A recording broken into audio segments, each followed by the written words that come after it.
Chapter 72. The Yuling sword was the name of the sword hidden in the wall. No one knew which genius player had found the Yuling sword in this mountain wall. But in reality, the awakening of the Yuling sword was a legendary story. 500 years ago, the third-generation wielder of the true force sword brought it back to the Wutang Mountain to reminisce. Unfortunately, on the mountain, he bumped into Yuan Ko, one of the four heavenly kings of Yuan Ko's organization, Xiang Yu the Overlord. At that time, Xiang Yu the Overlord was arguing with Yu Ji and was chased out of the house. In a bad mood, he immediately started fighting with the wielder of the true force sword. Xiang Yu the Overlord's brute strength was earth-shattering. The true force sword, as the sword of Emperor Zhenwu, was not weak either. The two fought for a day and a night without a clear winner. Both of their stamina and sword essence were exhausted. However, Xiang Yu the Overlord had an ultimate move, the Overlord's suicide. After the ability ended, he would lose 9,999% of his energy and vitality in exchange for 1 minute of peak condition. The wielder who had exhausted all his sword essence was no match for Xiang Yu the Overlord. This immortal-level wielder who had been accompanying the sword mistress to sweep the grave fell on the Wutang Mountain, becoming the second immortal-level sword wielder to be buried there. A minute later, Xiang Yu lay on the ground like a dead man. Within an hour, he would not be able to recover in any way. Anyone who came would be able to finish him off with a single blow.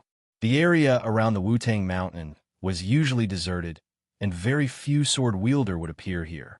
Xiang Yu the Overlord thought that he would be safe after resting for an hour.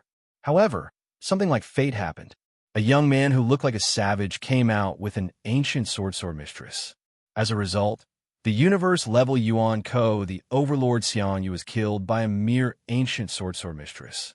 This was the only time in history that an ancient sword mistress had killed a universe-level Yuan Ko. The death of the divine sword bearer shocked the entire world. Many sword bearers rushed to the Wudang Mountain to find out the truth. Only then did they realize that even Xiang Yu, the Overlord, had died. They even brought the little hero who had killed Xiang Yu back to the base city. Later, they found out that this little hero was the descendant of a family that was left behind when they retreated from the top of Mount Wudang. His sword Maiden was the Yuling sword in Dinyo's hand. According to his own memory, this Yuling sword had rolled to his feet after a mudslide.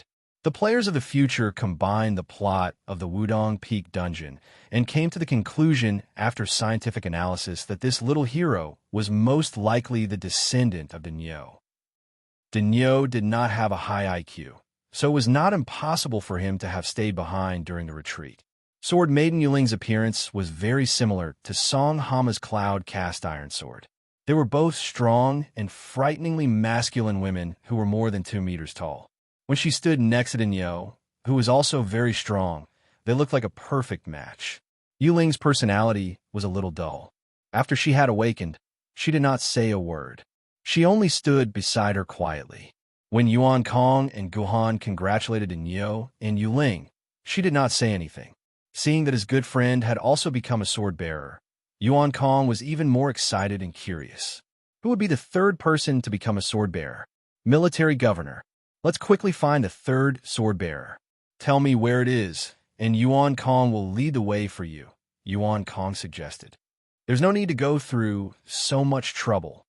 Gahan waved his hand and smiled. The third sword bearer is far away, but right in front of us. Right in front of us? Yuan Kong narrowed his eyes and scanned the entire cave. Other than himself, Gahan, Dinyo, and the 3 sword maidens, King Yu, Shui Han, and Yuling, there was no one else. Oh, I understand now. Military governor, you must be talking about Uncle Wong who lives next door? I didn't expect him to also become a sword bearer. Yuan Kong felt a little strange when he mentioned Uncle Wong.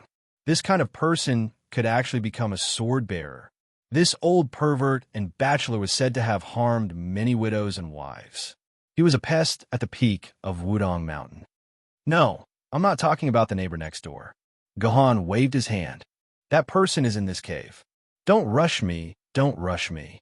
This old woman is still 1 day away from 60 years old. In the cave, the withered old woman who was about to shrink into a ball kept repeating this sentence. Military governor, are you sure your method did not make any mistakes? Looking at the cowering old woman who kept repeating, don't rush me, don't rush me, the refinement realm old Taoist felt a headache coming on. This inspector benefactor insisted that the old woman could become a sword wielder. He even insisted that he open the armory and find her sword Maiden for the old woman.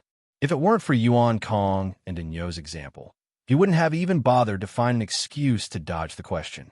The Wu-Tang faction's armory was located in the basement of the Skyward Palace. There are thousands of different kinds of treasured swords inside.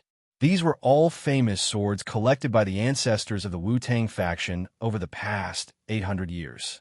The most eye-catching one was placed in the center of the armory.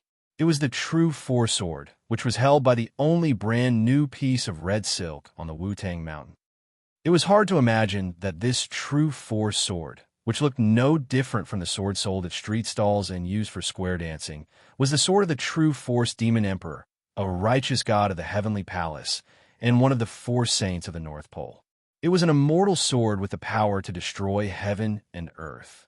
Oh, by the way, the leader of the four saints of the North Pole was the famous Marshal Tian Peng, be it in real life or in the game.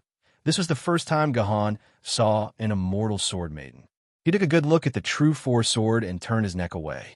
To him, immortal swords were still too far away. However, one day, he would hold immortal swords, or even emperor swords, in his hands. Yuan Kong, go to the 7th row on your left and bring me the 5th sword from the top. Gahan ordered Yuan Kong. Yes, military governor. Yuan Kong did not hesitate for even 0.1 seconds after hearing Gahan's words. He immediately rushed over and found the sword Gahan mentioned. The refinement realm old Taoist's face darkened when he saw how obedient Yuan Kong was. This Yuan Kong did it without asking for his permission. Sect leader of refinement, do you know where this sword came from? The refinement realm old Taoist's face darkened when he heard Guhan's question. He used to be an elder in charge of teaching disciples. He only took over the management of the entire Wu-Tang sect after his fellow disciples and celestial master Zhijing died. Before that, the armory had always been managed by other disciples. He did not know anything about the armory at all. This, the refinement realm old Taoist stammered, unable to explain. This is the Skywalker sword. On the contrary, Yuan Kong quickly answered. Uncle Master told Yuan Kong that this is the Skywalker sword.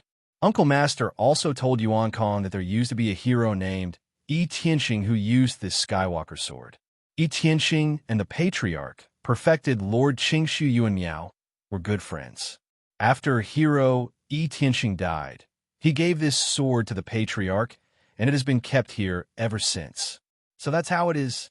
Guhan took the Skywalker sword and placed it in the hands of the old granny and said gently, Old Granny, please touch this sword. Touch. See? When the doddering old woman saw the Skywalker sword in front of her, she slowly stretched out her hand, wanting to touch it. However, when she was about to touch it, she suddenly retracted her hand. I don't want to die by this sword. I want to go to the valley to look for the old man. Do me a favor and let me go on my own. I'm still one day away from 60 years old. The old lady's words were somewhat baffling. She did not know what she was talking about, and her logic was a mess. However, Yuan Kong and Refinement Realm blushed when they heard that. Her words involved the deepest secret of the Wu-Tang Mountain. It was a secret that they were too ashamed to let outsiders know about. I told you to take it, so take it. Refinement Realm grabbed the old lady's hand and pressed it on the Skywalker sword. As expected, just as Gahan said, the sword shone brightly in the next moment. The old lady, who was one day away from 60 years old, had her belly bulging again. 5 minutes later, a sword lady dressed in a black gauze dress appeared. Her beauty was even more stunning than King Yu's. As she appeared, the 60-year-old old lady seemed to have aged even more. Chapter 73. System Announcement. Quest 4 completed. 1 hour of preparation time has passed. System Announcement. Main quest updated. Quest 5. The Dark Dragon King Zayunada's troops have begun attacking the mountain. The first wave of troops will attack in 20 minutes. Players, please organize your forces to defend. If more than 400 survivors die before Yinjing City's reinforcements arrive, the quest will be declared a failure and the dungeon will end immediately. On the forum, there were many different ways to defend against Yuan Ko's attack for 4 hours. The trap method involved digging all sorts of traps at the top of Mount Wudong. The four symbols method involved arranging 4 teams of true marshals 7-section formation at 4 key locations.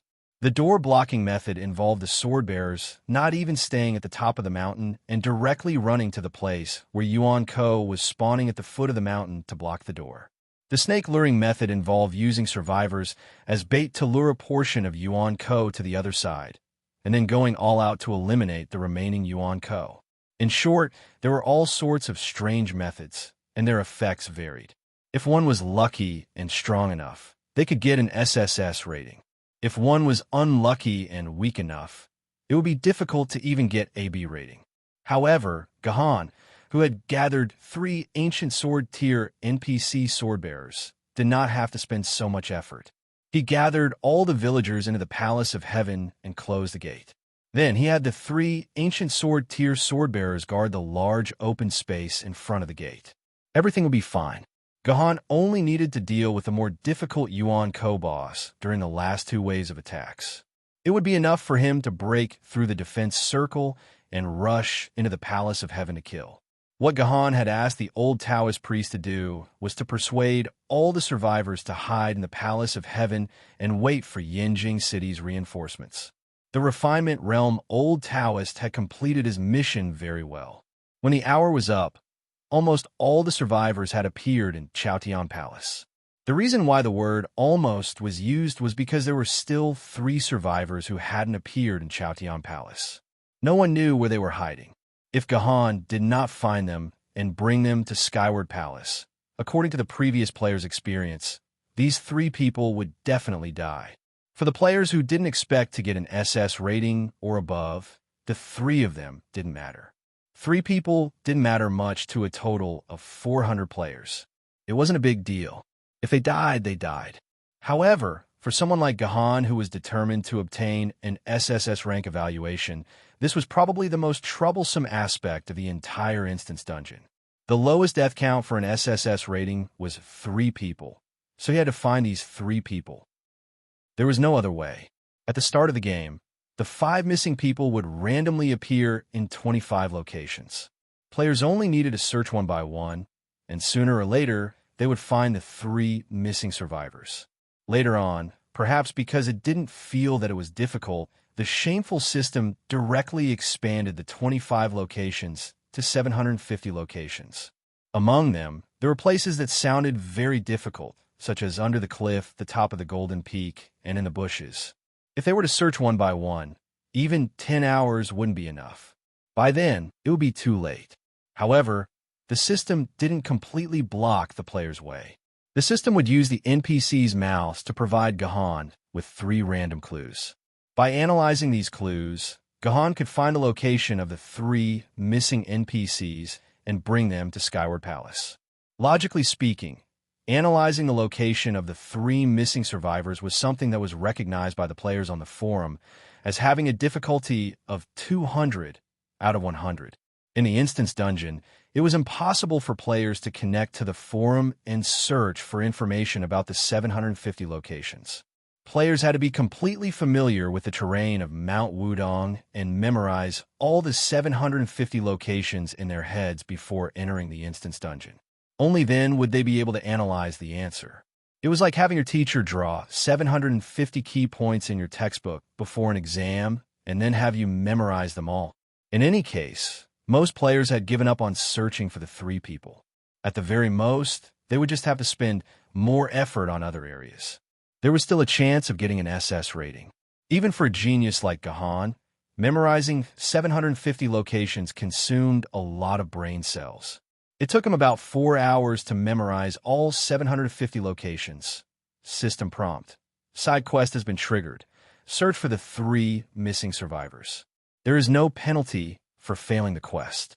After the quest is completed, a random instance dungeon reward will be increased by 1 level. System prompt. Player military governor can go to the NPC and ask for clues about the first missing person. Randomly increasing a certain instance dungeon reward by 1 level was something that depended on luck. If one's luck was bad, it would only increase a 1 yuan RMB reward to 2 yuan RMB reward. However, if one's luck exploded and it was used on the capsule machine, the white capsule turned blue, the blue became purple, the purple became gold, the gold became... So far, no one knew what was on the golden capsule. There was no need to say anything else. This side quest must be completed. Gahan obtained the first clue from the old Taoist priest who was in the refinement realm. Clue 1. Missing survivor Li Dachui was a bald bachelor. The last person who saw him said that he was running near the cloud platform with a red cloth strip in his hand yesterday. With a cursory look at this clue, one would be at a loss as to what to do. A red cloth strip running in the direction of the cloud platform. What the hell could this kind of useless clue be analyzed?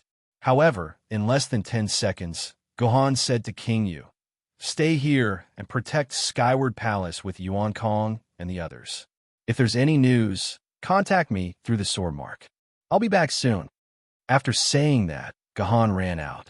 5 minutes later, he returned to Skyward Palace with Wang Dachui, who had a broken thigh. He threw him to the old Taoist priest who was in charge of maintaining order in Skyward Palace. The old Taoist priest was shocked. The old Taoist priest could not wait to ask, "How did you find Li Dachui, military governor?" "My 3 disciples searched for a long time, but to no avail.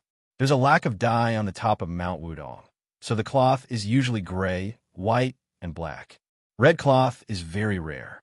On the top of Mount Wudong, there's only one place where red cloth can be found, and that is an acacia tree on the top of Mount Wudong. There's a red scarf tied to the top of the tree. The red scarf on the acacia tree symbolizes love, so I rushed to the acacia tree first and found a comb that Li Dachui had lost on the ground. Li Dachui was a bald man and a bachelor, so why would he need a comb? This comb must be his woman's comb. This means that he stole the red cloth strip while he was running for his life and went to his mistress's house to please her. The houses near the Yuntai are very good, and there are even fewer women. There are only 3 households. I looked around the 3 women's houses, and in the end, I found a half-burnt red scarf and a pile of firewood in one of the households. I looked around the house and found this guy in a pit. His leg was broken by someone. According to him, when he was meeting his mistress yesterday, he was discovered by her man. He broke his leg and threw him into the pit, leaving him to fend for himself. Sure enough, as soon as Li Dachui entered Chaotian Palace, he immediately dragged his broken leg and went to find trouble with his mistress and her man. For a moment, Chaotian Palace was in chaos. "Military governor, you're very meticulous. This old Taoist admires you. Respect." This old Taoist watched Dachui grow up. I didn't expect him to be in the mood to flirt when he was about to run for his life. He deserved to have a broken leg. The old Taoist priest sighed. What's so strange about that? Who knows? He might not be able to survive today. Before he dies, he wants to have some fun. The 2 survivors beside the old Taoist priest laughed and told the truth. "All of you shut up." He kicked the 2 fellows who didn't know their place. There's still 2 missing people. I'll have to trouble military governor to find them. The second missing person is called Chun Xiaochue. She lives near the Rising Sun Pavilion. She's a 7-year-old girl. This morning, she told her mother that she was going to watch the sunrise, but there's still no news of her. There are many places on Mount Wudong where you can see the sunrise. Among the 750 locations, there are more than 60 places where you can see the sunrise. Gahan pondered. But with the girl's physique, it's impossible for her to go too far. She should be near the Rising Sun Pavilion, so the number of locations has been reduced from 60 to 20. Out of these 20 locations, 17 of them are too dangerous. It's too dangerous for a 7-year-old girl. Therefore, the remaining 3 locations are the most likely. Gahan quickly ran to the 3 locations he had thought of. However, he couldn't find a single girl. She's not in a safe place. That means the girl must have gone to those dangerous places to watch the sunrise out of curiosity. Maybe she's trapped there. Guhan spent another 10 minutes searching through the 17 dangerous locations. However, he still couldn't find anything. Could my analysis be wrong? Chen Xiaochue isn't near the Rising Sun Pavilion to watch the sunrise. Just as Gahan was about to leave the Rising Sun Pavilion, he suddenly noticed that the soil and rocks around his feet were very wet. A moment of carelessness, and he would slip and fall down the cliff. Not good. Could it be that the girl accidentally slipped down the cliff? The moment this thought popped up, Gahan quickly overturned it. If the girl had fallen down, she would undoubtedly die. The system would never allow him to find a dead person. However, what if the girl did not die after falling down? The protagonist falls down the cliff, gets caught by the bushes, and survives. Isn't that a standard plot? With that thought in mind, Gahan walked to the edge of the cliff and looked down. Sure enough, a little girl with tattered clothes was lying on a branch that extended out from a cliff. The rising and falling of her body proved that this lucky NPC was still alive. Chapter 74. Military Governor. The first wave of Yuan Ko has arrived. Just as Gahan was about to save the NPC girl, King Yu sent a message through the sword mark. One thing to note was that King Yu called Gahan by his in-game name, and not the despicable person he used to call him. Destroy them. That was all Gahan said. Just a bunch of skeletons. This king can finish them off in 10 seconds. Gahan ended the sword mark connection in Gahan's plan because he had 3 ancient sword wielders to help him. He didn't have to worry about defending for the first 3 hours. Besides the last hour, he had to be there. The rest of the time, he could just leave it to King Yu. The most important thing now was to save the NPC girl. Gahan estimated the distance between him and the tree branch. It was around 30 meters. Most mortals or swordsmen would find a rope to tie around their waist and slowly descend from the cliff when faced with such a situation. However, Gahan did not have the time or interest to look for a rope. After thinking for less than 3 seconds, he found the spot directly above the little girl's current position and leaped off the cliff. According to the acceleration formula of gravity in junior high school physics, it was easy to calculate the falling time from a height of 30 meters. T equals the square root 2h/g equals the square root 2 by 30 by 9. 8, which was about 2. For 25, 5 seconds wasn't long, but it wasn't short either. Most people could estimate it to be 25 seconds if they practiced a little. However, in the situation of free falling from the sky, with the cliff beside him, there were not many people who could calmly estimate that they would last for 25 seconds. Fortunately, Gahan was one of them. In an instant, too. 5 seconds later, Gahan raised the poverty sword in his hand and stabbed it into the cliff with all his might. If an ordinary iron sword was plunged into a hard rock while falling at high speed, 10 out of 10 of them would break into 2. However, for the sword lady's main body, the Qingpin sword, it was not worth mentioning. Like cutting tofu, the Qingpin sword easily stabbed into the rock. Under Gahan's gravitational force, it even drew a half-meter long sword mark before it stopped falling and hung on the cliff with Gahan. Gahan's movements were not small, and it scared Chen Xiaochue, who was crying with her head buried in her hands. She carefully raised her head and saw a godlike hero appear in front of her. He stretched out a hand and said, "Don't cry. Big Brother is here to save you." The little girl with the hammer threw herself into Gahan's arms like a swallow. This little girl was very cute, especially her big eyes, which gave off the feeling of Arale. When she was in Gahan's arms, she got a good look at this great hero and was immediately shocked. This hero's face was so scary, and there were so many worms. "Big Brother, was your face beaten up by those bad guys?" The little girl was young and could not suppress her curiosity. She directly asked about the origin of the scar on Gahan's face. No, Gahan shook his head. He wanted to say that the scar was caused by himself, but he swallowed the words when they reached his mouth. When you were young, Big Brother didn't listen to Mom and Dad and fell on his own. Just like this time, if you really fell, your parents would be so sad The branch that supported Chen Xiaochue was quite tough. An adult like Gahan could also withstand it. It just so happened that it could help Gahan return. Gahan gathered his strength and leaped up.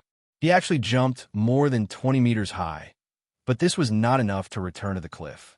When he reached the highest point, Gohan stabbed the Qingpin sword into the rock and used the Qingpin sword to jump again, successfully jumping back to the cliff. Big brother, do you think that Chen Xiaochue is a bad child? That's why you have to specially come to save him. Chen Xiaochue, who was on Gohan's back, said meekly, I'm very curious. Why did you come to watch the sunrise today? We clearly agreed to leave this place, Gohan asked. Little Chue knows that we're leaving Mount Wudong, so he wants to see the sun of Mount Wudong one last time. Mom said that we can never return to Mount Wudong. Chen Xiaochue's voice was full of melancholy. It was hard to imagine that a 6-year-old child could be so sensitive. When Gahan carried little Chue back to Skyward Palace, the first wave of skeletons had all been reduced to bone dust. According to Yuan Kong, Queen Yu had performed very bravely. His frigid aqua sword had just killed 2 skeletons, and the rest had been smashed by King Yu. Well, this was not strange. After all, King Yu was a famed sword maiden. If these were given to ancient sword maidens, these skeletons probably wouldn't even be able to take one hit from King Yu. However, it was not easy for King Yu to kill all the skeletons in such a short time. This proved that under Gahan's special training, King Yu's sword skills had already reached a basic level. It could be described as not bad. After sending little Chue's sister back to her parents, whose eyes were swollen from crying, the mother blamed herself. She blamed herself for allowing little Chue to watch the sunrise. She never would have thought that little Chue, who had seen the sunrise hundreds of times without any problems, would fall off the cliff this time. After little Chue's parents thanked them profusely, the refinement old Taoist sent them the last clue of the missing person. Actually, this missing person was a little special. It was not that they could not find him, but that the Taoists could not persuade him to come to Skyward Palace. This person was the only senior uncle of the refinement old Taoist. He was old and could not go out to fight, so he was put in charge of guarding Wudong's scripture pavilion. He said that he was old, and there was no point in escaping. He wanted to die with the scripture pavilion that he had guarded for most of his life. Everyone knew that this kind of stubborn old man who did not want to live was the hardest to deal with. In addition, his seniority was higher than the refinement old Taoist, so the people who were in charge of persuading him did not dare to force him. So he became one of the 3 missing people. The Taoists were not easy to deal with, but it did not mean that Gahan, an outsider, was not easy to deal with. Compared to the previous 2 missing people, who needed to spend a lot of time and brains to find, this old stubborn man was easier. When he arrived at the place, he just needed to knock him out and bring him back to Skyward Palace. Mount Wudong Scripture Pavilion was located in another call 1,000 meters away from Skyward Palace. It contained all kinds of Taoist classics and secret martial arts manuals from Mount Wudong for the past 600 years. If it was any other time, Guhan, as an outsider, would definitely not be able to enter the Scripture Depository Pavilion. Surrounding this Scripture Depository Pavilion, there would definitely be many schemes and plots. Just look at the Shaolin Temple Scripture Depository Pavilion from Old Man Jin Yang's novel. But now, everyone in the Wu-Tang sect who still counted on Gahan to be the only one in Yanjing City had no objection to Gahan, an outsider, entering the Scripture Pavilion. If it were not for Gahan's refusal, they would have sent a few Taoists to lead the way for Gahan. When he opened the old, squeaky door of the Scripture Pavilion, he heard an old voice saying, "Didn't I tell you little guys that I, an old Taoist, will die in this Scripture Pavilion, even if I die?" Gohan was very disgusted with this kind of stubborn old man. He did not want to live, but he still wanted to drag others to die with him. The key was that he thought his behavior was very noble, and that he was free from vulgar interests. Therefore, he did not intend to be polite and rushed straight into the depths of the Scripture Pavilion. There, an old Taoist with completely white hair sat on a wrought-tan chair, holding an ancient scripture from an unknown era. The old Taoist was old, but his eyesight was not bad. He could tell at a glance that Gahan was not one of them. You are not from the Wu-Tang sect." He blew his beard and said sternly, "Get out. This is not a place where outsiders like you can come in. Old thing, I don't have time to waste with you." Gohan walked forward, picked up Ching Pin's sword, and planned to hit the old man's head with the back of the sword. The old Taoist saw that the situation was not good, so he grabbed the book in his hand and threw it at Gohan, then turned around and wanted to escape. Not to mention, this old Taoist foundation was not bad. With such an old body, he still had the strength to resist. As he ran, he scolded Gohan, "You crazy animal, you actually want to attack an old man like me, an old man in his 70s or 80s. Do you still have any moral heart?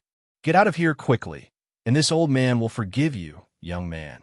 Otherwise, when the disciples of the Wu-Tang sect arrive, you are dead. But it was your disciple who asked me to bring you there." Gohan sighed and caught up with the frightened old Taoist in a few steps. He hit the old Taoist hard on the head. As for whether or not there would be any sequelae like a concussion, Gohan did not care. As long as he did not kill the old Taoist, it would be fine. When the old Taoist fell, his face was full of unwillingness and disbelief. Did the young people nowadays not know the traditional Chinese virtues of respecting the elderly? Gohan picked up the old Taoist with one hand and tucked him under his armpit. Just as he was about to immediately go to the Sutra Pavilion, he suddenly stopped in his tracks. That was because he noticed that the book under his feet, the book that the old Taoist had just thrown at him, looked very familiar. Gohan bent down and picked up the book with his other hand. With just a glance at the cover, he instantly sucked in a breath of cold air. The old Taoist, who was tucked under his armpit, also fell to the ground, and his head hit the floor again. So what kind of book was this? Chapter 75. In Gohan's heart, there had always been a huge question, and that was, who exactly was his ancestor? According to the 3 sets of peerless sword techniques that have been passed down from his ancestor might really have been an Emperor Sword level sword wielder who stood at the peak of sword bearers and led the entire human world. However, if his ancestor was really an Emperor Sword level sword wielder, how could he have grown up in the Honeycomb Building? His parents could not live in the core area and enjoy the safest living environment. Even the descendants of the Ming Yuan Jiandi, who had betrayed humanity in exchange for immortality, had lost all kinds of privileges, but they were still permanently settled in the core area and enjoyed a safe life. Gohan could not understand, so he searched through countless historical materials, but he could not find a Jiandi with the surname Gu. Even if his ancestor had changed his surname, there should be records of a Jiandi with no descendants. However, all the Jiandi had left a clear genealogy of their descendants in the materials. In other words, they all had direct bloodlines, and they had nothing to do with Gohan. In the end, Gohan concluded that either the information passed down by his ancestor was a lie, or there was no such thing as an Emperor Sword level sword wielder ancestor, and these 3 secret manuals were all picked up, or that his ancestor had made an even worse mistake than the Ming Yuan Jiandi, and the human world had completely erased all records of his ancestor. The above was all Gohan's own speculation. He had never found any clues about his ancestor, but now he had found one. The clue was in his hands, the ancient book with the words, "Ninth Heaven Mysterious Sword" written on the cover. That's right, the ancient book that Gohan was holding in his hands, which the old Taoist priest had used to hit him, was one of the 3 secret manuals passed down in Gohan's family. Ninth Heaven Mysterious Sword. Flipping open this secret manual, he was even more certain of this, because the first page was densely packed with the general outline of the 9 Heavens Mysterious Sword, and it was exactly the same as the 9 Heavens Mysterious Sword passed down by Gohan's ancestors. The secret manual that I'm so proud of is actually placed in a game's instance dungeon. Any player can see it.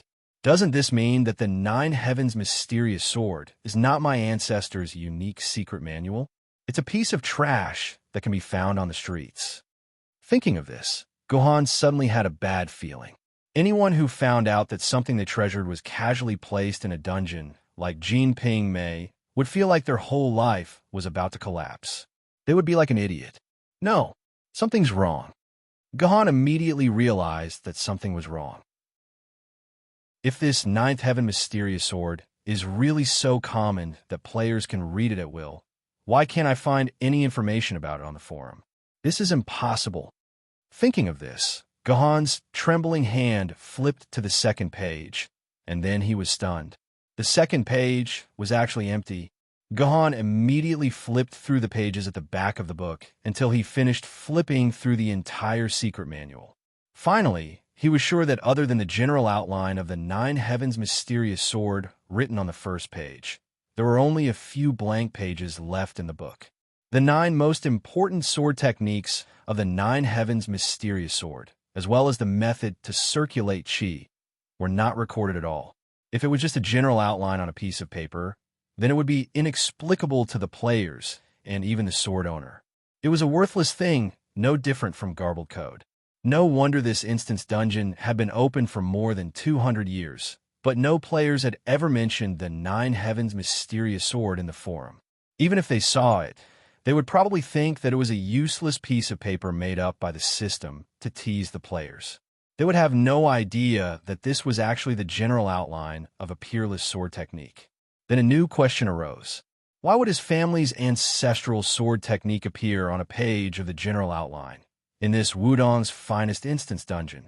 On the way back to Chaotian Palace with the unconscious old Taoist, after throwing him into the care of the microcosm, when King Yu and the other 3 sword ladies fought with the invading Yuan Ko outside Chaotian Palace, Gahan did not say a word, as if he had lost his soul. He silently thought about the relationship between the Nine Heavens mysterious sword and this instance dungeon. In the end, after spending a full hour, he came up with a conjecture that Gahan felt was 80% reliable. First of all, when Bat was designing the game instance, it would actively collect all kinds of information from the internet or physical literature. With Bat's supercomputing power, the information it collected was definitely hundreds of thousands of times more than what Gahan collected. So it was not surprising to find information about the Nine Heavens mysterious sword in some corner. In other words, it must have been recorded in some information that in the Wu-Tang sect's Sutra Pavilion at the top of Mount Wudong, there was this Nine Heavens mysterious sword secret manual, and that information also gave the general outline of the Nine Heavens mysterious sword. That information only had the general outline. The Nine Heavens mysterious sword was a martial arts secret manual of the Middle Ages. Before the Great Calamity, Wudong Mountain had been the leading force of the martial arts world for over 600 years. This Nine Heavens mysterious sword should have been stored in the scripture depository by Wudong Mountain sometime during those 600 years. Gahan also learned from the information that in the 200 years after the apocalypse, Wu-Tang Mountain had always been isolated from the world, and the Sutra Pavilion had never been destroyed or stolen. In other words, the information obtained by Bat was spread after the Battle of the Dark Dragon King ended with the survivors of Wu-Tang Mountain heading to Yanjing headquarters city. According to historical records, in reality, during the Battle of the Dark Dragon King, the survivors at the top of Mount Wudong suffered heavy casualties. When the immortal sword-level sword-bearers sent by Yanjing headquarters city arrived to fight with the Dark Dragon King and defeated him, there were less than 300 survivors left from the top of Mount Wudong. This clue of the Nine Heavens mysterious sword must have been sent to Yanjing headquarters city along with all the other books in the Sutra Pavilion, and then passed down to the hands of its own ancestors, becoming the Gu family's heirloom. Gahan made up his mind. When this mission was over, he would immediately go online to search for information about the Sutra Pavilion on Wu-Tang Mountain, or the news of the 300 survivors. Perhaps they had left behind records or told their descendants about who had obtained the secret manuals in the Sutra Pavilion in the end. When Gahan finally sorted out these things with great difficulty, more than an hour had passed. Gahan, who was in a much better mood, walked out of Skyward Palace to observe the situation of the battle outside. He discovered that the new wave of Yuan Ko had already been wiped out. However, apart from King Yu, who was still excited and full of fighting spirit, the other 3 sword maidens more or less showed signs of exhaustion. This was especially true for the Skywalker sword. Perhaps it was because its wielder, the old granny, was too old and too slow-witted, so the Skywalker sword could not receive any sword essence from the wielder. She had been relying on the sword essence she had obtained from the old granny when she had awakened. After fighting for so long, there was not much sword essence left in her body. However, the old granny wielding the Skywalker sword was already completely confused. It was impossible to expect her to take the initiative to deliver the sword essence, but the sword maidens could not actively absorb the sword essence from the sword bearer. The only thing they could do now was to let the Skywalker sword withdraw from the battle and conserve the little sword essence left in her body. Therefore, Gohan immediately told the Skywalker sword to withdraw from the battle and conserve the sword essence. The sword maiden, Tian Xing, hesitated for a while and looked at her sword bearer, who was curled up on the ground. Gohan was not her sword bearer. Giving orders to her was completely overstepping his authority. It was also a very rude thing to do. Tian Xing could completely ignore Gohan's orders. However, in the end, Tian Xing withdrew from the battle without a word. There was not much sword essence left in her body. Why can Tian Xing withdraw, but we have to fight like idiots? This is not fair. When the sword maiden, Shui Han, saw that Tian Xing had withdrawn, she immediately became indignant. If Yuan Kong had not forcefully pulled her hand, Shui Han would have withdrawn after Tian Xing. I will be in charge of the area where Tian Xing is defending. That should be fine, right? Gohan took out his Qing Pin sword. In the entire instance dungeon, it was basically King Yu who was fighting. He was getting a little itchy. What a joke. You're just a human. What abilities do you have? Why did you come here and cause trouble? You think you're so great just because you have a sword maiden. Before Shui Han could finish speaking, a long sword was pressed against her throat. Say that again. What's so great about me? Shui Han's words did not do anything to Gohan, but King Yu was enraged. The conflict was temporarily suppressed. Soon, another wave of Yuan Ko arrived. This time, Yuan Ko had 10 ghost-faced spiders. King Yu took the lead and rushed forward alone, blocking 2 ghost-faced spiders. Another ghost-faced spider rushed into the area that Cold Water and Yu Ling were in charge of defending. These ghost-faced spiders did not have strong attack power, but they could spit out poisonous webs. Once caught in the web, they would immediately enter a state of paralysis. They would be unable to move and could only let the ghost-faced spider bite them. Just one ghost-faced spider was enough to make Cold Water feel very distressed. She was only a grade 9 sword maiden and could only use one basic skill, Cold Strike. The rest of the skills, advanced skills, and ultimate skills could only be unlocked when she reached grade 7, grade 4, or grade 1. Before her sword could even touch the ghost-faced spider, it spat out an extremely sticky white paste like poisonous web. She was immediately unable to move and was bitten a few times by the ghost-faced spider. When the effects of the poisonous web disappeared, Shui Han prepared to attack frantically to vent her dissatisfaction.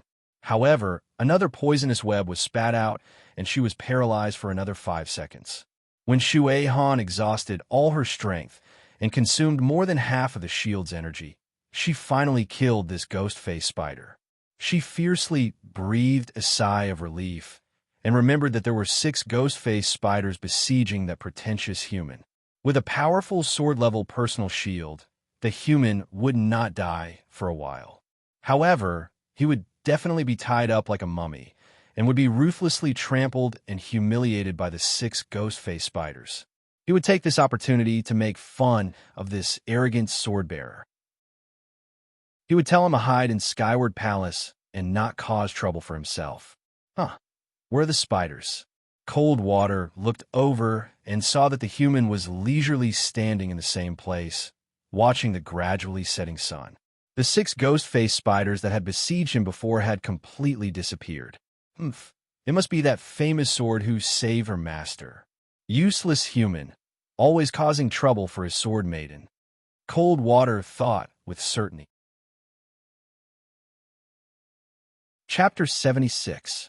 After the ghost-faced spider was destroyed, the frigid water sword and Yu Ling's sword recovered some of their shield energy. Then, the next wave of Yuan Ko charged forward. This time, there were more than 20 desert wolves.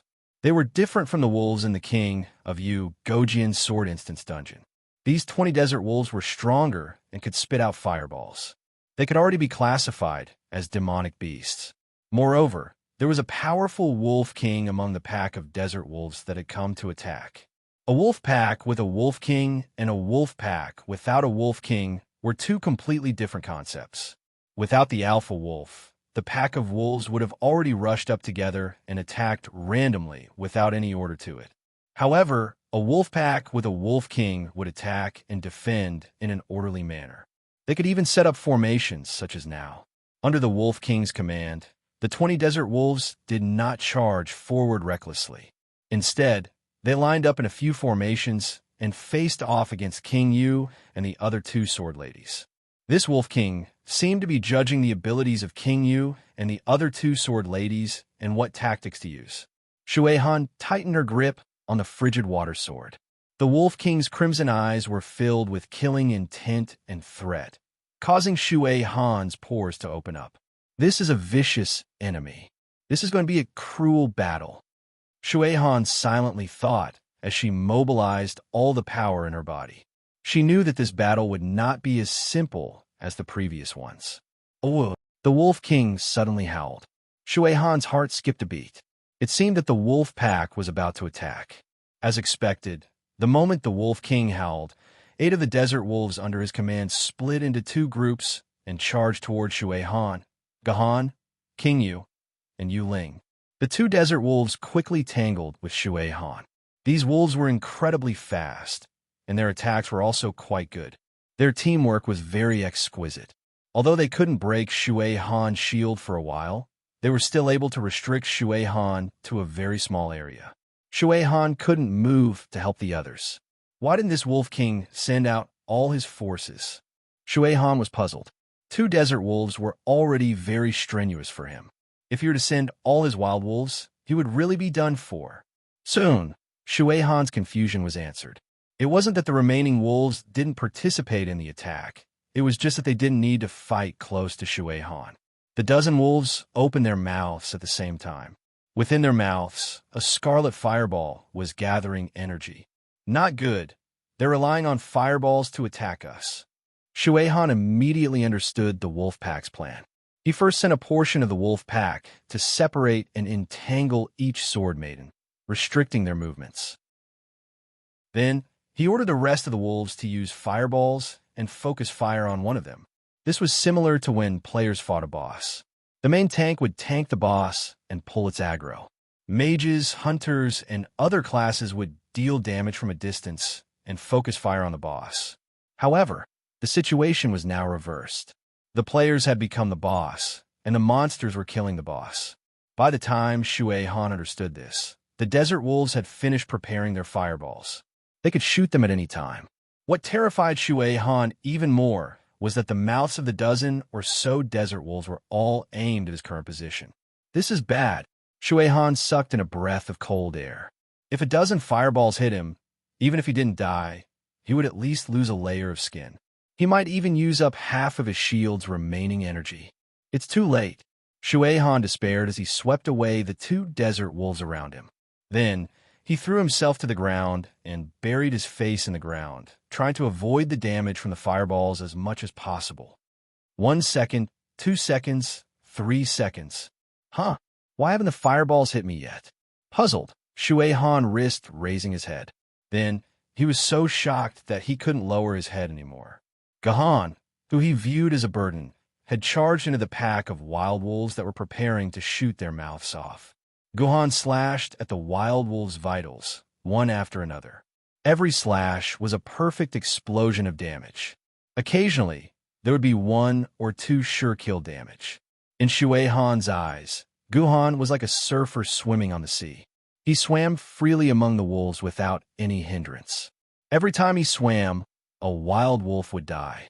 Even the angry Wolf King, facing Guhan, only took a few more strikes than the ordinary wild wolves in the desert. Then, it became a corpse and was sucked back to the 2D world by the dimensional vortex. The whole process was as smooth as a musical and could not be stopped. Compared to the wild wolves in the King of Yu Gojian Sword Instance dungeon, The current Gahan was far superior in terms of damage, fluidity, and strangeness of his swordsmanship. This wasn't strange. At that time, Gahan relied on a mortal's physique to fight. But now, Gahan had half of King of Yu's physique. The effect of fighting was naturally different. After killing all the wild wolves, Gahan also killed the 2 desert wolves beside Shui Han. He patted Shui Han's shoulder and praised, "Not bad. You know that lying down is the best choice. The next wave of attacks will take about 10 minutes. You can take a good rest and try to recover all the energy in your shield." Cold Water Sword didn't know what expression to show. A human that he had looked down on just moments ago was now displaying such power. He even patted his shoulder and praised him. Should he find a cliff and jump off? Just as Shui Han was feeling ashamed, there was a commotion in the originally quiet Skyward Palace. Then there was the sound of smashing things and cursing. It seemed like something huge had happened inside. Could it be that Spectre Napodi is here? Guhan's expression darkened. After instructing King of Yu and the others not to leave their positions, he quickly ran back into Skyward Palace. Among the primordial specters that attacked Skyward Palace, there was a wave of ghost primordial specters. They were silent and invisible. Without the help of the sword ladies of the demonic path, it was almost impossible to detect the traces of these specters. These specters couldn't attack anyone directly. They didn't have any attack abilities, but they could possess the bodies of mortal NPCs and control them to hurt the people around them. This was a wave of attacks that was very difficult to defend against. No matter how good the defense outside was, the survivors in Skyward Palace couldn't deal with the people around them. A lot of players fell at this stage. It wasn't easy to clear out the specters, but the number of survivors who died was more than 10 to 20. After discovering the huge commotion in Skyward Palace, Gahan thought that the wave of specters had appeared ahead of time. If that was the case, there should have been deaths in Skyward Palace by now. Gahan's SSS-rated target was basically out of the question. Fortunately, when Gahan entered Skyward Palace, there were no casualties. There was only an old man who was constantly smashing various items in Skyward Palace. A group of Taoist priests followed behind him and tried to persuade him, but none of them dared to stop him.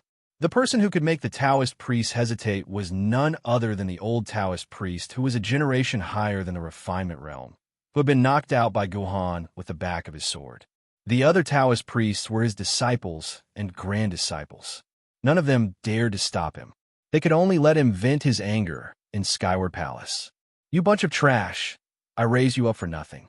You actually let an outsider knock out your martial granduncle in the Sutra Pavilion. You're useless. Hurry up and catch that person.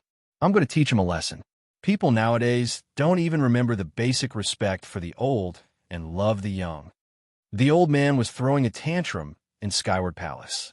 He scolded his disciples and grand disciples in a loud voice. These disciples and grand disciples all lowered their heads and didn't speak, allowing the old man to insult them. Old man who takes advantage of his seniority. Seeing this scene, Gahan regretted going easy on him. It would have been better if he had beaten him into a vegetative state. That way, he wouldn't have to make a fuss here. When the old man heard Gahan's voice, he turned his head and saw that his enemy had already appeared in front of him. He was instantly furious. He pointed at the young Taoist priest behind him and ordered, "You guys catch that brat of yours." The young Taoist priest looked at the old Taoist priest and then at Gahan. They suddenly felt that they were in a dilemma. Logically speaking, since the martial granduncle had given the order, they should resolutely carry it out. However, the person in front of them was not an ordinary person. He was a sword bearer sent by Yin Jing Base City. More than 700 people in Skyward Palace were all counting on Gahan to survive. Now that they had angered Gahan, he would send their reinforcements back with just one word. What should they do? Moreover, they had clearly seen the situation outside just now.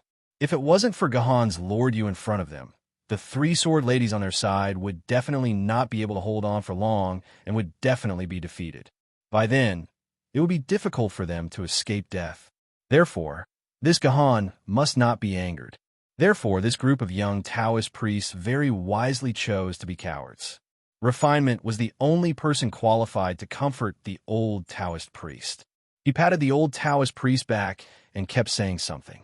Calm down. Don't lower yourself to the level of a child. He's also doing it for your own good. He wants to protect your safety and things like that in an attempt to appease the old Taoist priest's anger. The old Taoist priest's actions made Guhan feel a lot of anger in his heart.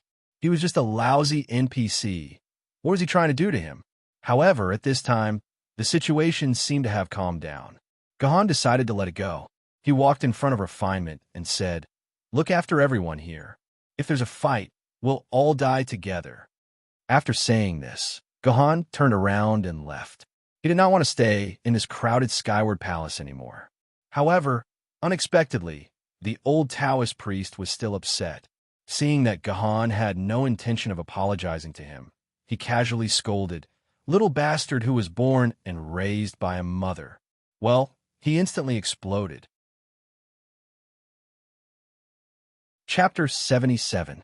Since he grew up as an orphan, his mother and family became the most important and beautiful memories in Guhan's heart.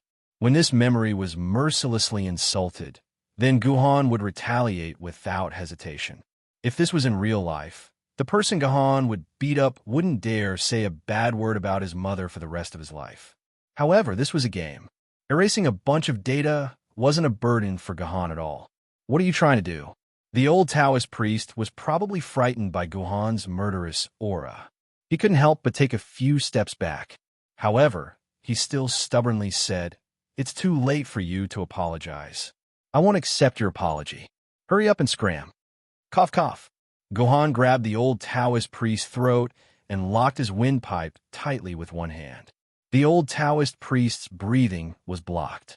He was like a pig about to be slaughtered. He grabbed Guhan's wrist with both hands and struggled continuously. "Military governor benefactor. You can't do this. You can't do this. Let's talk this out." Refinement panicked. He hurriedly pulled on Guhan's clothes and tried to persuade him. "Master of Refinement, I'm going to kill him." Guhan's hand shook and was shaken a few meters away by Refinement. "I don't care if you agree or not. I'm going to kill him. If you have any objections, then leave this place and go die outside." At this point, Guhan looked at the young Taoist priests who were ready to make a move. "You guys are the same. If you want to stop me, then be prepared to die with this martial granduncle of yours. It's just a dungeon. At worst, we can just start over again."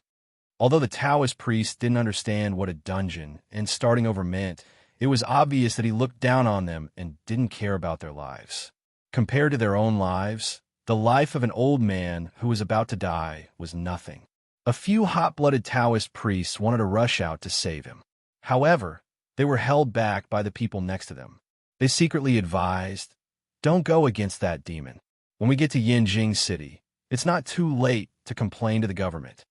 Unfortunately, these Taoist priests did not know that when Guhan left this world, they would be formatted into a bunch of data streams. Guhan grabbed the old Taoist's neck and walked out of the back door of the Skyward Palace. After walking a dozen meters out of the door, there was a cliff that was thousands of meters high. What do you want?" The old Taoist struggled and asked with difficulty. "Nothing much. I just want to throw you down so that you can complain to my mother about my upbringing." Guhan replied coldly. After that, he let go of the old Taoist's neck. However, the old Taoist didn't fall down. Instead, he sat on the edge of the cliff. The old priest didn't run. Instead, he sat there without moving and laughed out loud. "Kid, interesting. Since you want to kill me, why did you save me from the sutra depository just now?" "I'm saving you because your life is valuable. I'm killing you because you're despicable," Guhan said coldly. "Ha ha ha. Master said that one day I would die because of my stubbornness. I thought Master was lying to me. My senior and junior brothers have all left, and I'm the only one who managed to survive. I didn't expect Master's words to come true in the end. Kid, if I really do see your mother when I go down, do you want me to pass a message to her for you?" Hearing the old Taoist's suicidal words, Guhan almost kicked him down. However, Guhan's feet were suspended in midair. After waiting for a long time, he said, Tell her that Henin is doing well outside. Tell her not to worry. No need for you to do anything. I'll go down myself." The old Taoist cupped his hands. "If there's a chance, I'll definitely pass it to her." With that, he leaped up and disappeared among the clouds. "I'm going crazy. I'm just an NPC. How can I run into the underworld?" Guhan mocked himself and walked back to where he came from. System notification: 1 survivor has died. Remaining survivors: 754.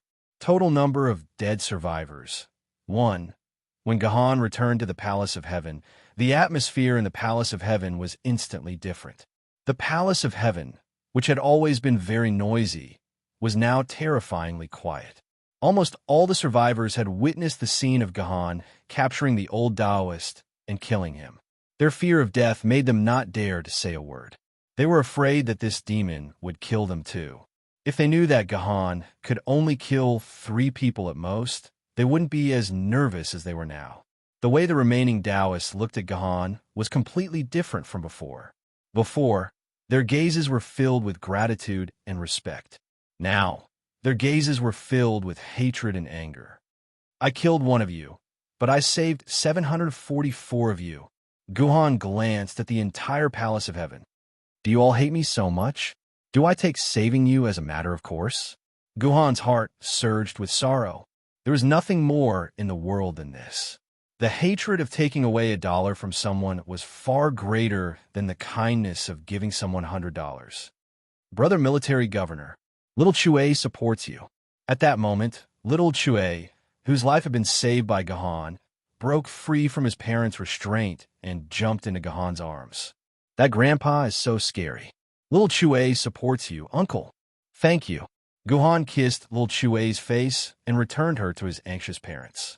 Then, he strode out of the Palace of Heaven. Guhan understood that there was no need for him to be entangled with a bunch of data. Outside the Palace of Heaven, the battle was still going on. However, the main force of the battle had changed from the 3 sword ladies to Gahan. In the next hour, 90% of the Yuan-ko that appeared were killed by Gahan. Guhan vented all his dissatisfaction on these unlucky Yuan-ko. This made Shui Han and the other sword ladies feel very relaxed. They only needed to kill a few that slipped through the net. When Gahan killed the last Goblin Knight, there was only an hour left before the reinforcements from Yanjing City arrived. Guhan knew that the real enemy that he needed to deal with was about to arrive. The first to appear on the summit of Wudong Mountain was a patchwork monster. It was a type of undead monster. It was huge, about 5 meters tall and 4 meters fat, just like a football.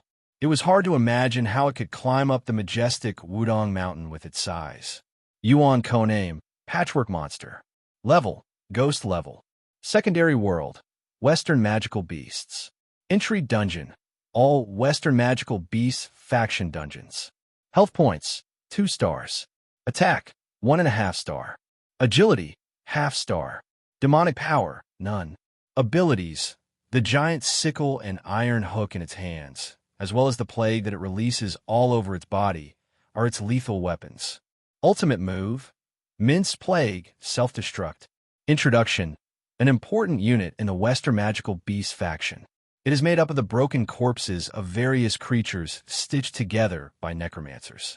Because it has been treated with a large amount of preservatives, the patchwork monster always emits an unpleasant smell. Because it is a living thing, the patchwork monster does not feel any pain. It is not a big deal to have 1 or 2 pieces of flesh cut off. Because of its huge size, its health points are very high. Its defense is also very high, and it is often at the forefront of the battle to take all kinds of damage. Although it is not very smart, its iron hook is very accurate. It can hook the enemy into its body and then use poison to consume the enemy's life. The sickle in its hand is a little clumsy, but its damage is very high. 1 hit can take away half of one's life. Oh, what a disgusting monster. It had to be said that the patchwork monster had a huge advantage that was not recorded in the handbook. Its extremely disgusting body was something that most women could not bear. Even the powerful, famous swordswoman, King Yu, upon seeing the patchwork monster, was so disgusted that she bent over and retched, losing half of her battle strength. King Yu was like this not to mention Shui Han, who directly vomited on the ground. Only the silent Yuling Jian did not feel any discomfort. On the contrary, she seemed to be eager to try. King Yu, you go and deal with it. Gohan did not care about King Yu's disgusting body and ordered, the other swordswomen, do not interfere. Let King Yu deal with it alone. If Gohan did it himself, the patchwork monster would not be enough. Apart from the fact that its health was too high, which wasted a lot of time, it was not difficult at all. However, this patchwork monster that did not pose much of a threat was also a rare target. It was the best training target for King Yu. Okay, King Yu knew that Gohan wanted to train himself and did not want to show any fear in front of Gohan. She resisted the disgust in her heart, raised her King Yu sword, and slashed at the patchwork monster. Now, what's that corpse sewn on its stomach? Why does it look like a woman's upper body? And it's an upper body without a head. The pair of opies on the corpse are still flowing with disgusting green corpse fluid. King Yu could not hold it in and vomited. Seeing the enemy vomit in front of him, the patchwork monster did not hold back. He hooked the hook in his hand onto King Yu's waist and pulled her towards him. At the same time, the patchwork monster's stomach opened up like a man-eating flower. King Yu was hooked into the patchwork monster's open stomach. I shouldn't die. Gohan muttered to himself with some confidence. Chapter 78. Oh no, Big Sister King of Yu was eaten by Yuan Ko. Sword Maiden Shui Han exclaimed. She picked up her long sword and planned to save King of Yu. Although King of Yu used the aura of a superior sword maiden to suppress her from time to time, as a fellow sword maiden, she definitely wouldn't stand by and watch her comrades die. It's fine, don't go up. Just as Shui Han took a step forward, she was pulled back by Gohan. Gohan didn't even look at the Stitch monster and said indifferently, "Don't worry about King of Yu. That Stitch monster can't eat people." It only swallowed him for 5 seconds. Indeed, after 5 seconds, the Stitch monster seemed to burp. Its stomach opened up again, and it spat out King of Yu. From the data, King of Yu only lost some shield energy and was hit by an insignificant plague buff. He didn't receive any fatal damage. However, from the outside, King of Yu was completely destroyed. The small leather armor on his body was in tatters. All sorts of organs and vegetable leaves stuck to King of Yu's body. There was also a large amount of white viscous liquid covering King of Yu's entire body. It felt like a scene from a movie from 1,000 years ago. It was just similar. If we want to judge how angry a girl is, we can observe her opie. If her opie is calm and doesn't change, then she is not angry. If her opie starts to move up and down, then she is a little angry. If her opie starts to shake up and down like a seesaw, then it means she is in a rage. If her opie starts to vibrate like an electric motor coupled with an inexplicable snort, then let me give you a friendly reminder. Hurry up and find a washboard to kneel down on. Oh, and remember to protect your face. Well, King of Yu was currently in a rage. Not only the opie, but his entire body seemed to have turned black. Haha, you dare to insult this king like this.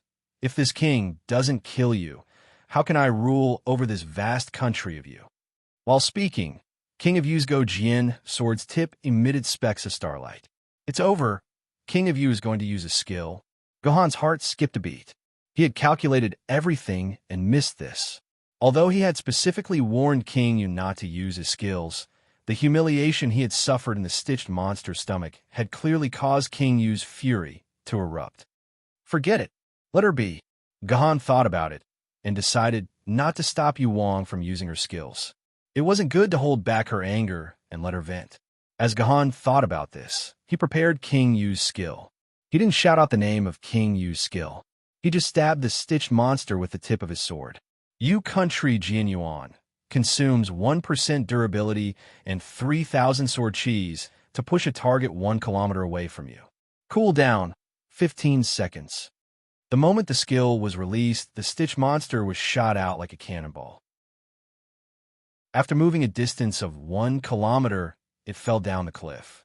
Needless to say, in a place like Wudong Mountain, Yuang Xian Yuan's basic skill had directly transformed into an invincible sure-kill skill. In this world, there weren't many mountains with a diameter of 1 kilometer. He's dead. Seeing the stitched monster fall down the cliff, King Yu didn't react. He pinched his face in disbelief. It wasn't until the various mucus on his body was sucked away by the dimensional vortex that King Yu confirmed that the stitched monster was dead. This king succeeded in taking revenge just like that. King Yu was wondering if the stitched monster was dead. On the other side, Shui Han started to doubt his life. He was sent flying 1 kilometer away.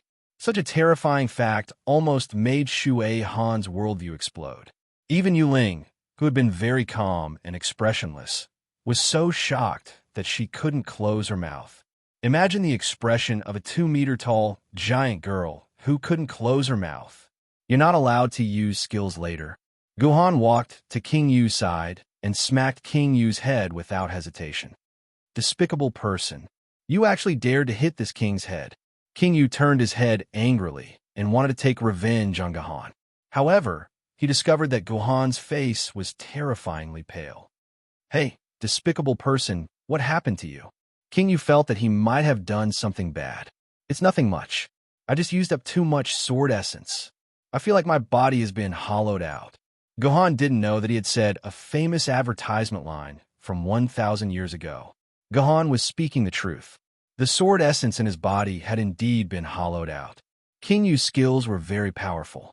They were dozens of times stronger than the skills of ancient sword ladies.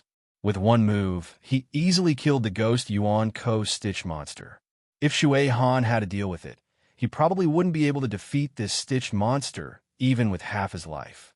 But at the same time, King Yu's skills consumed a terrifying amount of sword chi. A basic skill consumed 3,000 points of sword chi. Guhan only had 5,050 points of sword chi. King Yu's one skill would consume a large portion of Guhan's sword chi. Unfortunately, King Yu was a famed sword lady. Only famed sword wielders could use a sword lady. 4 famed sword wielders. They had at least 10,000 points of sword chi and 100,000 points of sword chi. It was more than enough for King Yu to use 3,000 basic skills. But for Guhan, a basic skill consumed half of sword chi. The advanced skills and ultimate skills consumed tens of thousands of sword chi. Guhan was an ancient sword wielder. If he wanted to control a famed sword lady's true power, he still had a long way to go. Then what do we do? Seeing how weak Guhan was, King Yu couldn't help but feel guilty and sad. Don't worry, the next wave should be the spirits. There's no need for high-intensity battles. It's just a bit of brain power. Guhan paused and gave a new order. King Yu, Yu Ling, you two continue to guard outside. Later, there will be a small group of Yuan co-attacking. Shui Han, come with me into Skyward Palace. Me? Shui Han looked at Guhan in disbelief. You want me to go in with you? Get this straight, I'm not your sword lady. Why should I go in with you? Wait. King Yu heard this and became unhappy. Shui Han is right. Although I don't want to admit it, I am your sword lady. If there's anything, I will do it. What does it have to do with Shui Han? Guhan frowned when he saw that the 2 sword ladies were not cooperating with him at all. He shouted at Yuan Kong, who was hiding behind him. Yuan Kong, let me borrow your aqua frost. Are you willing to use it? Yuan Kong will listen to military governor's orders. Shui Han, military governor, is trying to save everyone's lives. His orders are my orders. You just need to listen to military governor. Yuan Kong decisively sold Shui Han out. Shui Han was so angry that his nose became crooked. Humph, just this once. Don't even think about ordering me around in the future. Guhan agreed. The next person he had to deal with was his sword lady, the King of Yu. Considering that he had finally eased up his relationship with the King of Yu, Guhan decided to deal with the King of Yu in a gentler way. Be good. King Yu, listen to me, don't make trouble. Guhan said too much as if he was persuading his lover. It almost made Shui Han's gums sour. You, this king. Forget it. King Yu's face was extremely red. He babbled for a long time. In the end, he was unable to resist Guhan's gentleness and was defeated. Just this once. Don't leave me behind next time. After Guhan left the Palace of Heaven, the room returned to its noisy state. The cries of children, the screams of women, and the curses of men were all connected together, ringing out like a ball. Quiet. Everyone, please quiet down. Yuan Kong, who returned to Palace of Heaven with Gahan, saw this scene and immediately shouted to persuade everyone to quiet down. Unfortunately, it was useless. Yuan Kong looked at Gahan helplessly, indicating that he was helpless. Gahan sneered, picked up a small incense burner, and threw it at the center of the crowd. Who? Do you want to kill someone? What if it hit someone? In the Palace of Heaven, there was a hubbub among the crowded crowd. At the place where the small incense burner landed, several survivors who were almost hit jumped up and wanted to curse. As a result, they found that Guhan was staring at them coldly, and they immediately became listless. The rest of the survivors also noticed Guhan at this time, and immediately became silent. The whole scene was silent. Sorry, it's a bit rough to make you quiet down, but it's very useful.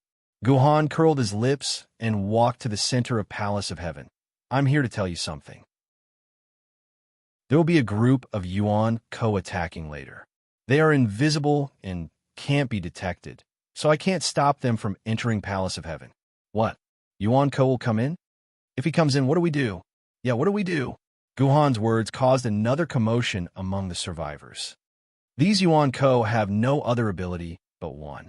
They can possess your bodies, control your bodies, and make you kill the people around you.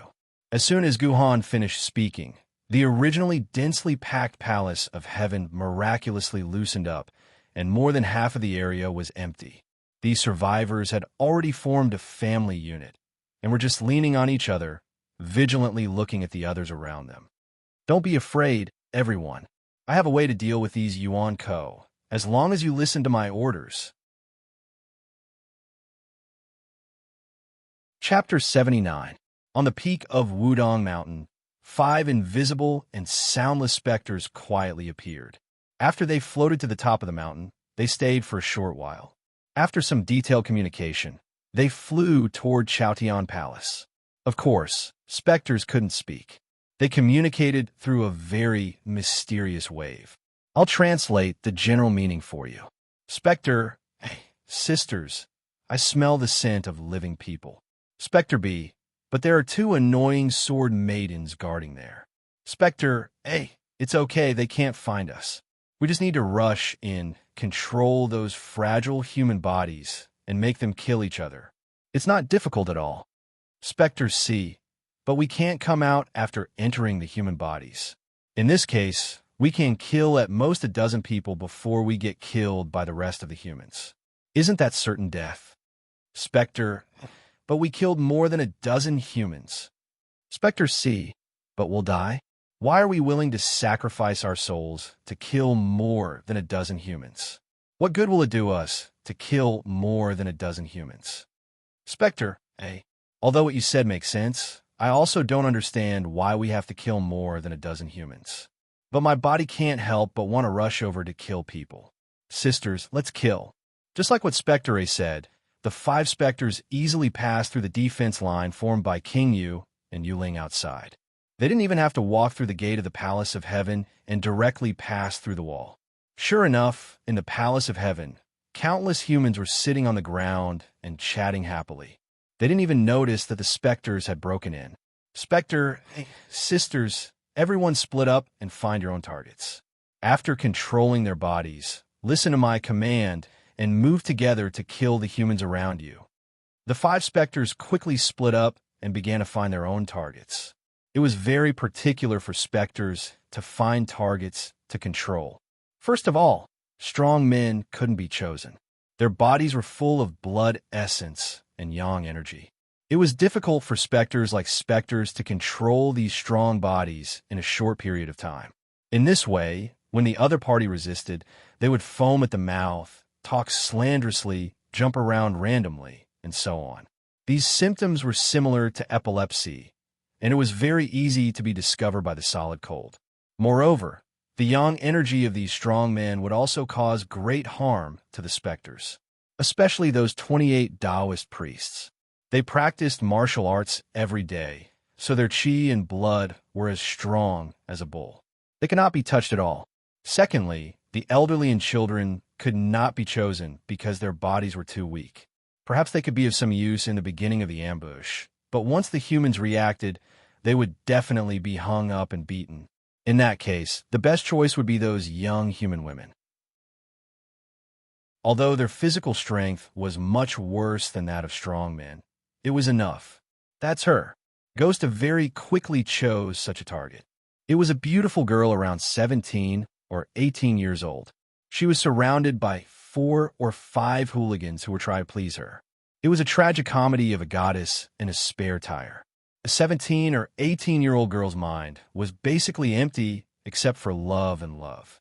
To Ghost A, there was no difficulty in controlling her. In less than 3 seconds, the girl's original consciousness was suppressed by Ghost A and trapped in the depths of her mind. Now, Ghost A had completely taken over this body. Uruwa, look, this is the morning glory I found in the back mountain. I heard from the military governor that morning glory is completely extinct outside. This is the last one in the world. I'll give it to you. An honest-looking young man raised a morning glory and said to the girl possessed by Ghost A in a flattering manner, "Stop bullshitting. It's everywhere in the back mountain, and it's extinct. How dare you say that?" Another young man pushed away the honest-looking young man and raised a small mirror fragment in his hand. "Good sister, this is my mother's family heirloom, the chaotic sky mirror. This is one of the few mirrors in our Wudong Mountain. I stole it from my mother and gave it to you. I hope you like it, Sister Uruwa." That's not good. "Look at me." The 4 or 5 young men surrounded the girl named Uruwa, who was possessed by Ghost A, and tried their best to please her. This gave Ghost a better idea. Sister, control complete. Sister, suppression complete. Very soon, the other 4 specters also sent messages. They had already controlled the targets they had chosen and were ready to attack the humans around them at any time. "Don't be anxious." Ghost sent a telepathic message to temporarily calm her sisters down. "I have a fun idea. Let me play with it first." In the first few years of the game's server, the Wudong Peak Instance Dungeon was a huge difficulty. This was because the players had no way to deal with the second, last wave of attacks from the spirits. The time when the spirits entered Skyward Palace changed randomly. The target that they chose to possess also changed randomly. Moreover, the process of their possession was silent, and there was no movement. The players had no way of knowing which survivor was possessed by the spirits. With the strength of a single player, it was impossible for them to watch over the actions of more than 700 people. When 5 spirits attacked at the same time, the players could not attend to one thing and lose sight of another. Even if they were lucky enough to block one spirit, they could not control the other 4 at all. In the first few years, the first wave of spirits could not be defended against. As long as it came to this wave, there would definitely be survivors who would die under the sneak attack of the spirits. No one could even get an SS rating, let alone an SSS rating. As time passed, there was finally a talent who specialized in electromagnetic waves who found a way to discover the spirits. This player specialized in electromagnetic waves and was very interested in the antique communication system of Yinjing City from hundreds of years ago. When he had nothing to do, he would study this communication device. At some point, he suddenly realized that the communication device was emitting a strong static noise. This was a very unusual phenomenon. Without the interference of other electromagnetic waves, the communication device would not emit static noise. However, they were now at the peak of Wudong Mountain, and it was also the end of the world where humans were all holed up. How could the communication device suddenly receive such a strong electromagnetic wave interference? Just as the player was about to study it carefully, the spirits suddenly began to attack. After more than 10 survivors died, the players were able to suppress the spirits one by one. Then, in a flash of inspiration, he understood all the problems. Long before the apocalypse, research had shown that spirits really existed. However, they did not exist in the form of a physical body. Instead, they existed in the form of electromagnetic waves. In a sense, the human body was actually very similar to a robot. The human brain was the central processing unit. The various commands issued by the human brain were connected through the nervous system in the spine and controlled the movements of all the human organs and muscles in the form of microelectric currents. Therefore, some scientists speculated that when the human body died, their souls did not die. The electric currents in the brain would still be active for a considerable period of time before they died completely. It was like a capacitor. The two ends of the capacitor lost the supply of energy, but there would still be a considerable amount of electronic activity in the middle of the capacitor. Of course, under normal circumstances, the electrical activity in the brain of a normal dead person would slowly dissipate after a period of time. However, if the dead person did not die an abnormal death, but had died of torture, beheading, car accident, murder, or had suffered great humiliation before death, then the electrical current in their brain would be very active before death. Therefore, before they died, their brain electricity was very active, more than 100 times higher than that of a normal person. After such a person died, the electricity in their brain would be very difficult to disappear. If there was some external stimulation such as thunder and lightning, this person's brain electricity would form a higher level of brain electromagnetic wave, which would detach from the dead person's brain and become a ghost or a ghost in humans' eyes. This brain electromagnetic wave was like a television signal that contained a lot of image information. Once it invaded the brain of another person, the memory of the ghost would suddenly be inserted into the brain of the person, giving the feeling that they had seen a ghost. In other words, the spirit was actually a very complicated type of strong electromagnetic wave. The communication system that relied on electromagnetic wave to communicate would naturally be disturbed by the electromagnetic wave of the spirit and produce a rustling sound. Later, the player published his discovery on the forum and even published a simple modification method of the communication device. His post immediately attracted the interest of many players. After some tests, as expected, after a simple modification of the communication device, it could detect the arrival of the spirit. Then, some players took a step further and found a way to determine the distance between the spirit and the communication device based on the volume, pitch, frequency, and other details of the sound. This way, the players could take precautions against the spirit in advance, and the number of deaths caused by the spirit wave plummeted. Later on, based on this discovery, the council developed a specter detector, which made it difficult to defend against in battle, and could only be destroyed by the Sword Lady's exorcism abilities. It became less troublesome to deal with. The first player to publish his discovery was also awarded great merits by the Spirit Detection Device. He became one of the few people who relied on their own efforts to leave the commoner and become a citizen.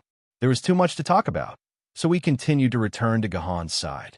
"It's coming," Gahan, who was sitting quietly on the ground, suddenly said. At the same time, the communication device on the ground began to rustle. After receiving Gahan's order, Shueihan immediately grasped the hilt of his sword tightly and looked nervously at the crowd around him, which didn't seem to have changed. Gahan closed his eyes and kept listening to the hoarse sound of the communication device, trying to determine the location of the 5 Ghost Yuan Ko. Chapter 80. If you guys really like me, then prove it to me. Yu Ruo smiled faintly. Her lustful eyes glanced at the 4 youths who were staring at her with eyes that seemed like they were about to spit fire. What the 4 young men didn't know was that, as Yu Ruo spoke, waves of electric waves were constantly emitted, affecting their brains. Yu Ruo likes hot-blooded men. These people are all bad guys who want to harm Yu Ruo. Help Yu Ruo kill everyone in the surroundings. Yu Ruo will like whoever kills the most people. Yu Ruo will have sex with that person. As soon as Yu Ruo's voice fell, all the youths seemed to have been injected with chicken blood. Their eyes were bloodshot and their fists were clenched tightly. They could not wait to kill everyone in the surroundings. This was also because Ghost A's realm was relatively low. He was only able to barely control the 4 hot-blooded youths by using the other party's love for him, words, electromagnetic waves, and many other methods. If Ghost A's realm was higher, reaching the level of a flood dragon, Yuan Ko, Then he could control all the mortals in an instant with just a glance. Very good.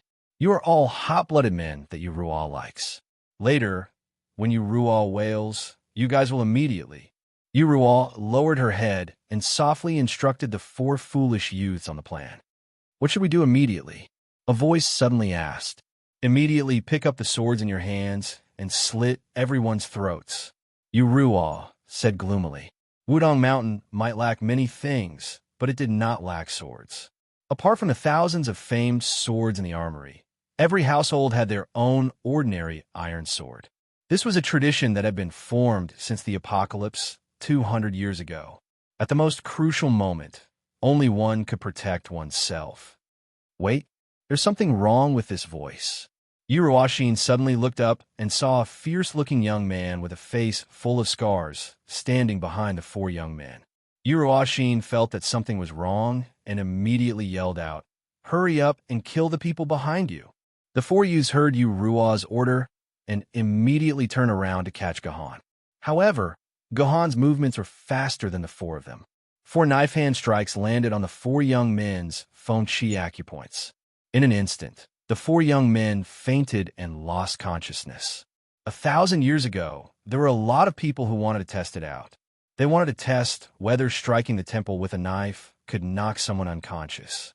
Therefore, after a large number of experiments, these people announced that knocking people unconscious with their palms was completely nonsense and impossible to achieve. In fact, these experimenters had made a mistake because they had knocked on the wrong place. Most of the experimenters had knocked on their own temples to verify it. What a joke. Knocking on the temples was a fatal place. Once the person knocked unconscious, they would basically be dead. The one that could really knock someone unconscious was the Feng Qi point. The author guarantees that as long as you use enough strength and knock on the Feng Qi acupoint of an ordinary person, you will basically be able to knock them unconscious. As for the location of the Feng Qi acupoint, I won't tell you, lest you find someone close to you to do the experiment and make me take the blame. Urual was so frightened by Gohan that she took 2 steps back. She could feel the unique energy of a sword wielder from Gohan's body. She knew that she had been exposed to the sword wielder. How did you discover me? Urual asked in disbelief. It's impossible for you to discover me. My possession is flawless. Oomph. Gohan snorted coldly and ignored Urual's question.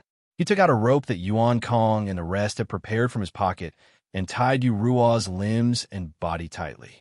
Then, he casually threw her to the ground. Once a spirit possessed a mortal, it was like a prisoner in a cage. It was very difficult for them to come out. For a weak spirit, like Spirit, she could not come out even if she wanted to. Therefore, as long as the host of Spirit A was tightly bound, Spirit A would basically be useless. It would take a long time to eliminate the spirits. Considering that there were still 4 spirits lurking in the crowd, Gohan decided to capture all the spirits and eliminate them together to prevent any accidents. Also, to answer Spirit A's question, the electromagnetic waves she used to charm the 4 idiots were too strong. It was so strong that the noise from the communication device was about to explode. If Gohan still could not locate her, he might as well kill himself with a piece of tofu. However, thanks to Spirit A, her loud noise completely covered the waves from her 4 sisters. After the possession was completed, the electromagnetic waves were reduced to the lowest level due to the protection of the human body. It was impossible to determine the location of the 4 spirits from the noise from the communication device. Gohan seemed to be in a daze as he looked around, trying to find the location of the remaining spirits. Spirit A, who was tied up, noticed the change in Gohan's expression. She immediately sent a message to the rest of the spirits. Sisters, this sword wielder can't locate you now. Don't act rashly. I'll attract the sword wielder's attention later. Then you guys can take action. Stupid sword wielder. You won't be able to locate the rest of us spirits. Spirit A began her plan to attract Gohan's attention. She purposely said to Gohan in a loud voice, "Let me tell you, we have a total of 400 people here. Half of the people here are already under our control. Hurry up and untie me, Then I'll let our people retreat and let you go. Spirit A rambled on. It seemed like this was her way of attracting Gahan's attention. Do you think I can't locate them? Gahan looked at Spirit A with a face full of mockery. Spirit A suddenly felt a strong sense of uneasiness. It's over, this is bad. Spirit A only heard Gahan suddenly open his mouth and shout, Comrades, it's been hard on you. What? What happened? Should I answer, serving the people next? The other four spirits who were watching Gahan's actions in the crowd had the same question in their minds at the same time. Then, something magical happened. When all the survivors heard this, it was as if they had heard a fatal sound. In just a few seconds, they immediately fell to the ground without any hesitation. Even if they knew that they would be hurt if they fell, they still didn't hesitate and fell to the ground without any hesitation. The scene was very obvious now. Everyone fell to the ground. Only the four women, Gahan, Shui Han, and a group of Taoist priests were still standing on the ground. Without a doubt, the target of the four spirits' possession was instantly exposed. Why is it like this? Spirit A wailed in her heart. She didn't expect her companions to completely expose the target of their possession before they could do anything.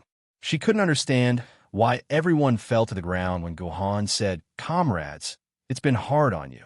Of course, Spirit A didn't know that at the end of chapter 78, Gahan told everyone to immediately fall to the ground when he shouted, Comrades, it's been hard on you. If anyone didn't listen to the command and still stood on the spot, he would get rid of them together with Yuan Ko. This was also the reason why these survivors were not afraid of getting hurt and fell to the ground directly. Do it. Spectre A, who had a bad feeling in her heart, decided to take action immediately.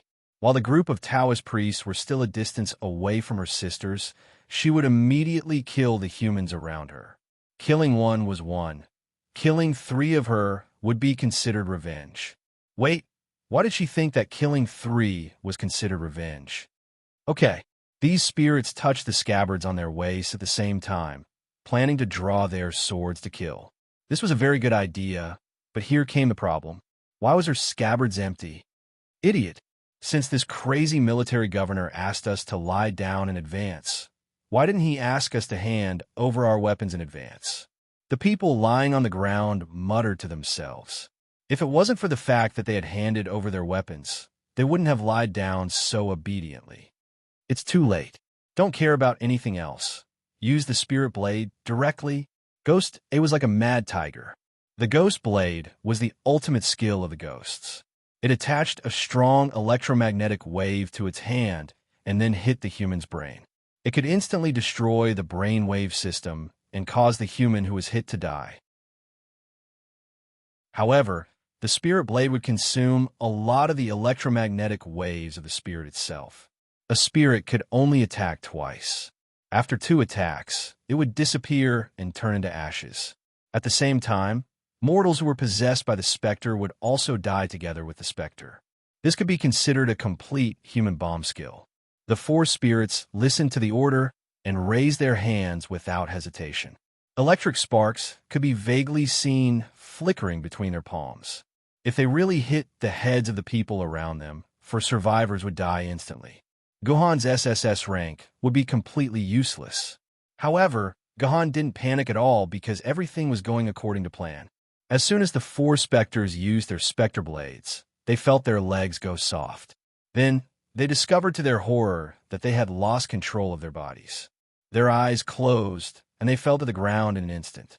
At this moment, the Taoist priests with ropes in their hands swarmed forward. In just a few moves, they had tied up the 4 young girls like Spectre A and carried them to Gahan's side, placing them side by side with Spectre. What happened? Spirit A seemed to be dumbfounded. She couldn't understand why her sisters suddenly fell. Nothing, it's just that the effects of the medicine have taken effect. Gahan finally answered the spirit's question. The sleeping pills from Wallace Pharmacy are still so effective. They said it would take effect in 3 minutes.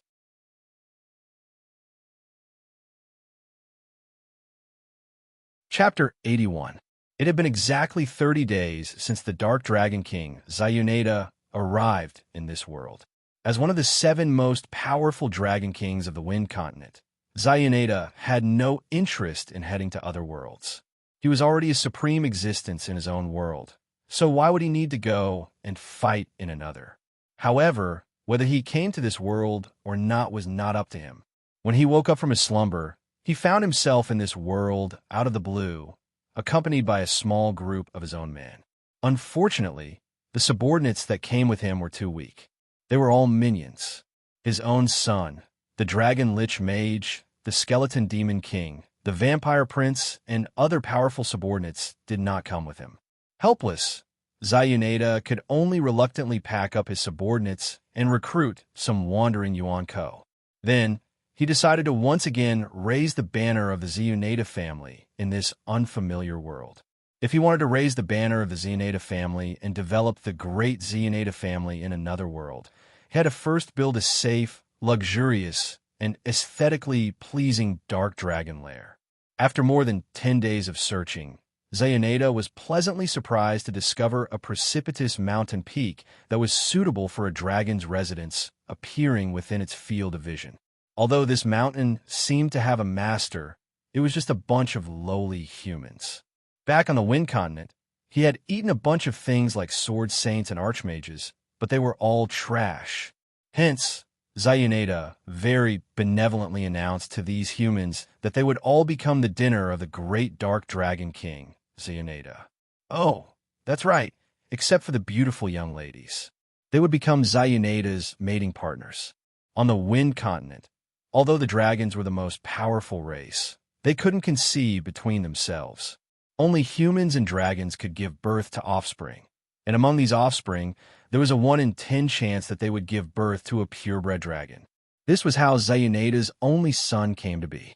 His mother was a strong barbarian, and she actually persisted in mating with Zayunada for 3 nights.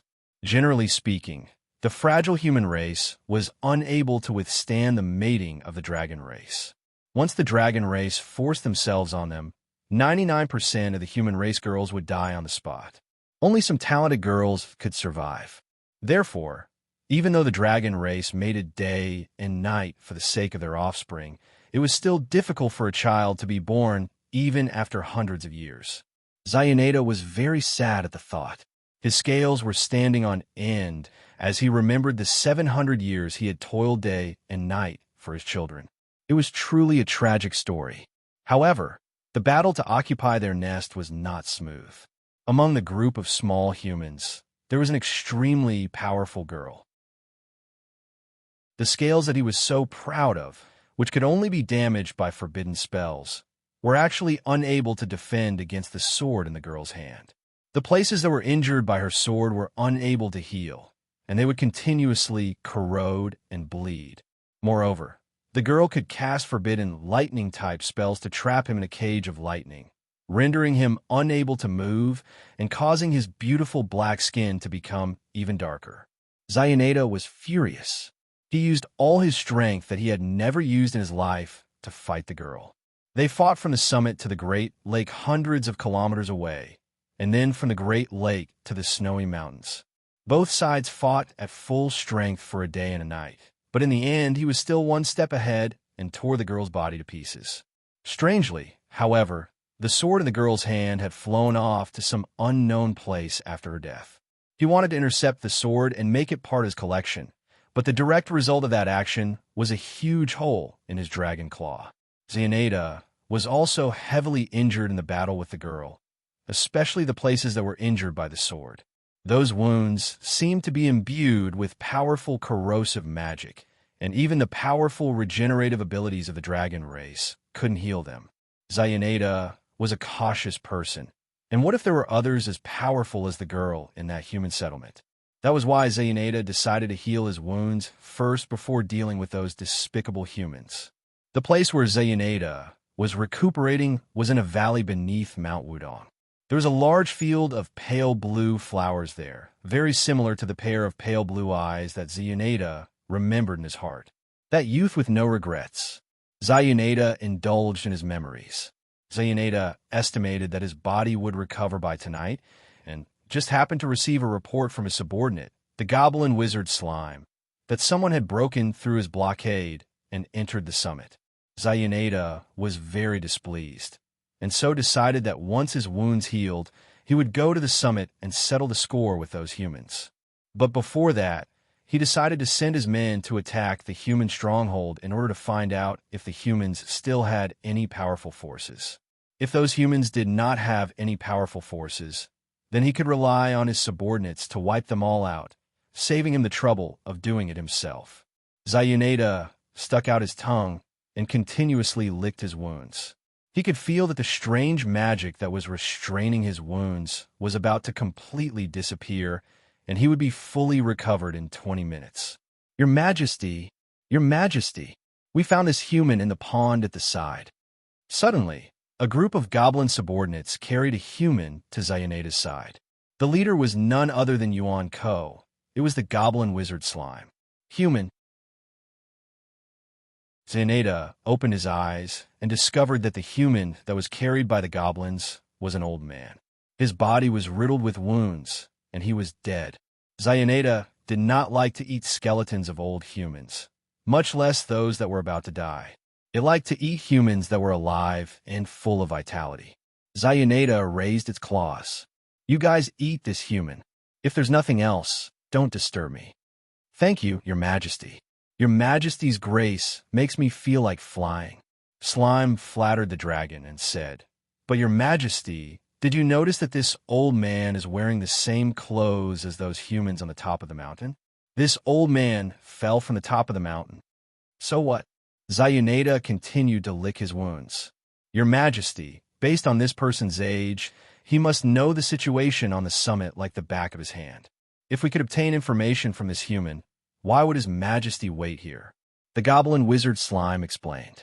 Zayanada paused for a moment, then waved its claws. Leave this human here, then scram. Yes, yes. A few goblins put down the human and ran. Zayanada's dragon head extended downwards and curled its tongue, swallowing the human corpse into its stomach. The Dark Dragon King's stomach juice quickly melted the old man's body, but a magical force protected the old man's brain. Then, it quickly extracted the memories in his brain. A few minutes later, the Dragon King Zayanada, who had digested all of the old man's memories, stood up abruptly, spreading his giant wings and howling towards the sky. There were no more sword maidens or sword bearers on the summit. Why was Zayanada still crouching at the foot of the mountain? Benefactor military governor, these 5 have been tied up. How should we destroy the ghosts that are attached to them? The old Taoist priest asked Guhan anxiously. Behind him were the 5 women's relatives who were even more anxious. They were afraid that the military governor's method would be to throw them off the cliff like what he did to the old Taoist priest. Killing them is the fastest way. Guhan's words made everyone's hearts clench. However, Guhan changed the topic. But it's not like we have to kill them. Phew! Everyone let out a sigh of relief. Benefactor military governor, what should we do? The old Taoist priest asked. This is the Wu-Tang sect, one of the martial arts sections. But if I remember correctly, your job is to be a Taoist priest, right? Guhan pursed his lips. Isn't exorcising ghosts and demons your job? The group of Taoists looked at each other. For the past 200 years, the Taoists of the Wu-Tang sect had been in charge of fighting. Who would have the time to study exorcising ghosts and demons? If they hadn't seen ghosts with their own eyes, they wouldn't have believed that ghosts existed in this world. What? Not a single person who can exorcise ghosts and demons? Guhan asked again. At that moment, a hand was raised weakly. It was a very young Taoist priest. I could draw some talismans. I can only draw them according to the Taoist books. I'm not sure if they'll work. Sure, bring me the yellow paper. The talisman of the young Taoist priest was obviously useful. Otherwise, the players in the past wouldn't have been able to destroy the ghosts and phantoms hidden in the human body. This young Taoist priest was actually specially arranged by the system so that the players wouldn't be helpless against ghosts. The young Taoist priest took out a bunch of yellow paper. This was an old thing from 200 years ago. However, there was a saying that the older the yellow paper, the better the effect. The yellow paper was here, but the cinnabar was nowhere to be seen. This was not surprising. Not only could cinnabar be used to draw talismans, but it was also a kind of paint and a kind of medicinal ingredient. After 200 years, the pure cinnabar of the Wu-Tang Mountain had long been used up. However, it didn't matter if there was no cinnabar. Yuan Kong was enough. Gohan first asked Yuan Kong to return the frigid aqua sword to its sword form. This way, the protective shield on the surface of his body disappeared. Then, Gohan took out the Qingpin sword and cut Yuan Kong's finger. Blood flowed out. After collecting it with a small plate, he gave it to the young Taoist priest. It's useless against Yuan Ko. Nothing is better than the blood of a sword-bearer, Gohan explained. Not long after, the young Taoist priest used Yuan Kong's blood to draw dozens of exorcism talismans according to the diagram in the Taoist book. He stuck them on the foreheads of the 5 possessed women. Ah! The moment the talismans were stuck on the 5 women, their faces turned hideous and terrifying. They began to struggle madly, trying to tear off the talismans on their heads. Unfortunately, their hands and feet were tightly bound, and they couldn't move at all. Their frenzied state made their relatives shed tears of sadness. Military governor, how long will this last? The old Taoist priest couldn't help but ask. About 20 minutes. Gohan thought for a moment. The reinforcements from Yinjing City would arrive around this time. There would be one last wave of Minotaurs attacking later. Once the Minotaurs were eliminated, the SSS rank mission evaluation would basically be achieved. This Wu-Tang Peak dungeon could be considered to have come to a successful end. Just as Gohan was thinking about this, a sharp howl like thunder and lightning echoed through the entire Wu-Tang Mountain. It was the cry of a dragon. Chapter 82. Why is the Dark Dragon King roaring at this time? Gohan's expression changed.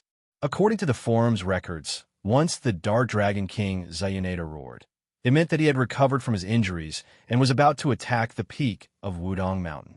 However, this kind of roar only happened when there was only 1 minute left before the mission ended and Yinjing City's reinforcements arrived. At that time, there would naturally be Yinjing City's immortal sword-level swordsman to deal with the Dark Dragon King, Zayoneda. The players just had to wait patiently for the mission to end. Did I estimate the time wrongly? Is the mission almost over? Gohan immediately glanced at the system time. That's right, there were still about 20 minutes left before the mission ended. Seeing that there was no change in the time, Gohan immediately felt a strong sense of foreboding. This dungeon was probably going to usher in another change. King Yu, what's the situation outside? Gohan immediately used the sword mark to connect to King Yu's ditch. Huh, King Yu laughed loudly. Despicable person, you have no idea. There were 3 stupid minotaurs that ran over just now. In the end, this king glared at them, and they ran away in fear. It must be this king's domineering aura that frightened them. Scared your sister? Gohan anxiously retorted. Observe the situation outside. If there are any changes, inform me immediately. He ignored King Yu's angry shouts and forcefully hung up. I hope it's not the worst-case scenario. Gohan faintly guessed a certain possibility. If that was really the case, then he really had no way of dealing with it. The huge difference of a few realms was not something that could be made up for with swordsmanship. However, it was better to speed up and get rid of these 5 spirits. He could not wait for 20 minutes. Otherwise, if something happened and they broke free, all his previous efforts would be in vain. Yuan Kong, release the frigid aqua sword. Gohan once again ordered Yuan Kong to release the frigid aqua sword. When Shui Han's body appeared in front of Gohan, Gohan quickly walked to Ghost Iyurua's side. He pinched her talisman and shook her head. There's no time to explain. Hurry up and kiss her lips. What? Shui Han, who had just been liberated, was dumbfounded. What was going on? Why did he have to kiss a woman? I'm not a lesbian. Yuan Kong used the forceful command to control Shui Han and make her kiss this woman's lips. Gohan knew that Shui Han was a straight woman through and through. It would take at least 10 minutes to convince her to kiss a woman. Therefore, Gohan chose to let Yuan Kong give the order. Yuan Kong hesitated. He could tell that Shui Han was unwilling to do it. In fact, Yuan Kong did not want his sword lady to do it either. Yuan Kong, I don't have time to talk nonsense with you. I'll count to 3. If you don't let Shui Han kiss you, I'll kill this woman with a single sword strike, so as to avoid trouble later. Gahan decided to use a simple and crude method. Generally speaking, this method would only be used by evil people. Good people would not use this method. 1-2. Shui Han, I'm ordering you, do as benefactor military governor says. Yuan Kong finally gave in to Gahan's threat. Shui Han had no choice but to lean forward and kiss Yurua's lips. At that moment, Shui Han cried, "Don't just kiss her. Breathe in her mouth. It's like giving her artificial respiration." Gahan continued, "Damn it. If you had told me to do artificial respiration earlier, I wouldn't have resisted so much, and I wouldn't have cried." Shui Han cried even harder when she heard Gahan's words. Her moral integrity was gone. Everyone present did not know why Gahan would suddenly do this like a lunatic. However, they soon understood. The moment Shui Han breathed into Yurua's mouth, Yurua, who had been acting like she was having an epileptic seizure, instantly calmed down. Black smoke rose from the top of her head. Next, after the black smoke above Yurua's head disappeared, Gahan let go of Yurua, letting her fall unconscious on the ground. Then, he grabbed the head of the other possessed girl and shook it nonstop. "You can untie Yurua now. The specter in her body has already turned into black smoke and died. Just wait for a few dozen minutes. They'll be fine once they wake up." Gahan would not tell them that the reason the black smoke was produced was because of the electromagnetic waves of the specter. They were forced to explode by Shui Han's aura, burning the girls' cerebral cortexes. Although it was not enough to kill the girls, they were probably in a vegetative state. After all, it was just a bunch of data. Benefactor, military governor. Did you ask Shui Han to do this to speed up the process of eliminating the specter? Yuan Kong asked expectantly. He felt that he had done something wrong to Shui Han. However, if it was for something good, he would feel much better. Humans were like this. Even though they were forcing others to do something they did not want to do, they liked to comfort themselves with something else. For example, a mother would not let you watch TV so that you could study. You might say that it was for a better future, but to put it bluntly, you just wanted to look better when you were chatting with the auntie next door. It was almost the same logic. That's right. The frigid aqua sword has been worshipped for 800 years, giving her the ability to expel evil and vengeful spirits.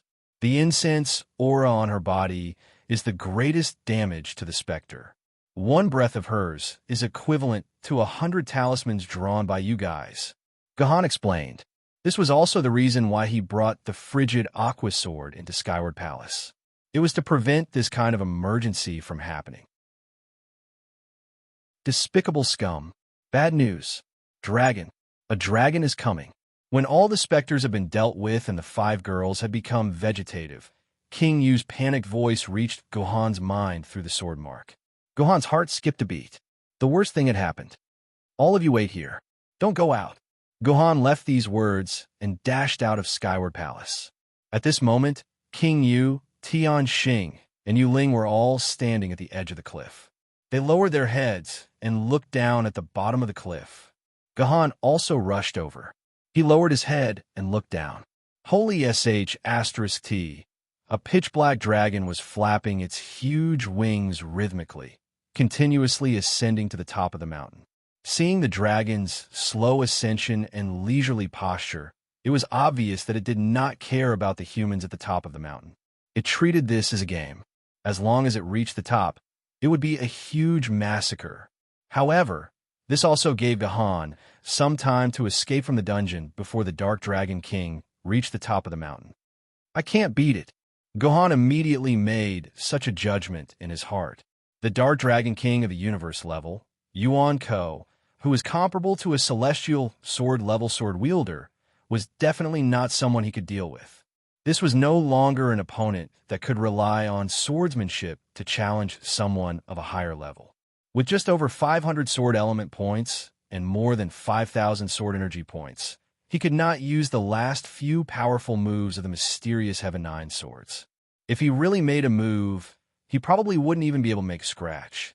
If Gahan had the sword element points of a spirit sword level sword wielder, Gahan still had the confidence to fight and delay for some time. But now, of course, he had to run as far as he could. Anyway, this was a dungeon. So what if he forcefully left? There was no reward for this dungeon. So what else could he do? Let's leave the dungeon. Gahan made a prompt decision. He pulled King Yu's hand and pulled her to his side. Leave? King Yu was unwilling. What about the survivors here? They're all counting on us to protect them. It's just a bunch of data. After Gahan finished speaking, he walked into Heaven Palace without looking back. The exit to forcefully leave the dungeon was inside Heaven Palace. What did you say? King Yu suddenly shook off Gahan's hand and looked at Gahan angrily. She wanted to leave her teeth and said hatefully, "This king is not leaving. Even if this king breaks, this king is going to stay here." You. Gahan saw King Yu's firm expression and was touched. His attitude softened. I need a reason. The Dark Dragon King made his move in advance. 20 minutes is enough for him to wipe out the humans at the top of the mountain 20 times. Whether we stay or not, the outcome is the same. Do you understand? Because this king is just a bunch of data. King Yu raised her head and looked into Gahan's eyes. If one day this king is going to die, you will also give up on this king because this king is just a bunch of data, right? King Yu is right. I will definitely give up on her because that is the kind of person I am. King Yu is just a bunch of data in the game. Gahan replied to herself in her heart. I won't. Gahan shook her head firmly in front of King Yu. You are my sword lady. I will never give up on you. Is that so? King Yu's expression softened. That was why women had to be coaxed. Even if she wanted to go to Dongguan right now, she still had to say that she only loved her and that she was only going on a business trip. Otherwise, this world would be too cruel. In a sense, it was lies that made this world warmer. Then promise me to stay and fight to the end. King Yu smiled. Actually, even if we are killed by the Dark Dragon King, we will just have to leave the dungeon later. The outcome will be the same. We don't need to leave. Let's fight to the end, okay? Gahan felt a headache when he heard that. Of course, there was a difference between quitting the dungeon voluntarily and quitting the dungeon after being killed. In Sword Maiden Online, there was no such thing as losing EXP, but once the sword wielder died or the Sword Maiden was broken, they would all receive the punishment of not being able to log in for 3 days. This was to prevent the players from not cherishing their lives and the Sword Lady's behavior. Logically speaking, Gahan should have agreed to King Yu's request. That way, even if he died, he would just not be able to log in for 3 days. However, it would increase his relationship with King Yu. This was a good deal. However, Gahan hesitated. Logic told him that he should agree to King Yu, but his instincts made him retreat. In Gahan's heart, there was a secret that no one knew. Gahan was afraid of death, extremely afraid of death. He was extremely afraid. Even in the game, he was extremely afraid. Okay, we will fight to the end. Gahan nodded towards King Yu. King Yu instantly smiled like a flower. It wasn't that Gahan was convinced by King Yu, but the system notification. System notification. Player Gahan, due to your abnormal behavior, the Dark Dragon King Xayoneda has moved out in advance. The system is in a closed state and the exit has been closed. Please hold on until reinforcements arrive. Successful completion of the dungeon will increase the dungeon reward by 5 times. If you die in the dungeon, you will not be able to enter any dungeon for 3 days. I wish you a happy game.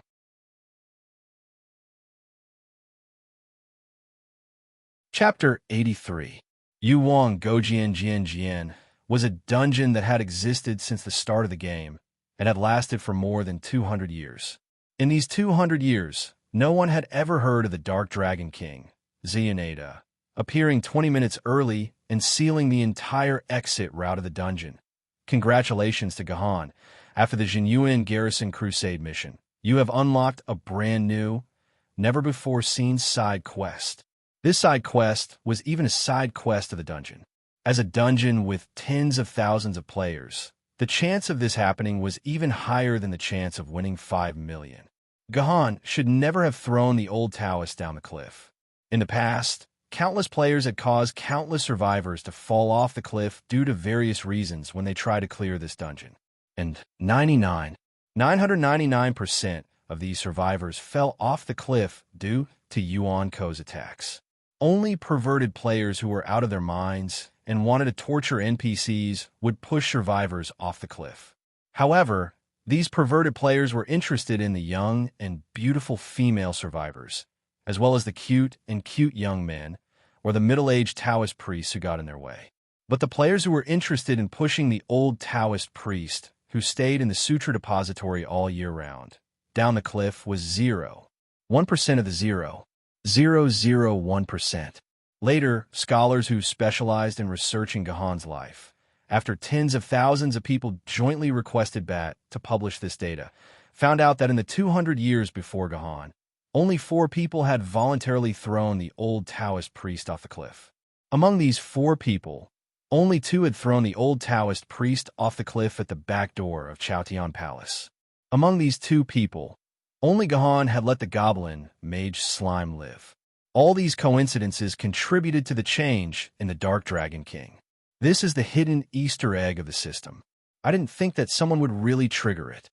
This was the answer given by Bat in the face of a large number of scholars' questions. She insisted that this was a preset Easter egg and refused to acknowledge the popular Bat conspiracy theory. As time went by, the truth had long since become vague and unquestionable. Only the later generations argued until their faces were red with anger, creating a group of stubborn scholars that supported tens of thousands of people out of thin air. U2. Gahan, who had decided to fight to the death, pulled Tian Xing and Yu Ling out of the cliff. Things have changed. I can no longer protect you. Now that things have come to this, I can only fight. Go and report to Chaotian Palace. Tell everyone to escape the main road down the mountain. I'm afraid this Pillar of Heaven peak will not exist for long. Yu Ling and Tian Xing looked at each other. They bowed deeply to Gahan, then ran towards Chaotian Palace. Tens of seconds later, Chaotian Palace was filled with wails. Countless survivors grabbed their belongings and rushed out of Chaotian Palace. They began to escape towards the only road down the mountain. They cursed madly as they ran. They cursed Gahan for lying to them. The Dark Dragon King would not attack. They cursed Gahan for lying to them. They cursed that reinforcements would come to save them. If they had escaped through the main road at noon, they might have already escaped Mount Wudang and reached a safe place.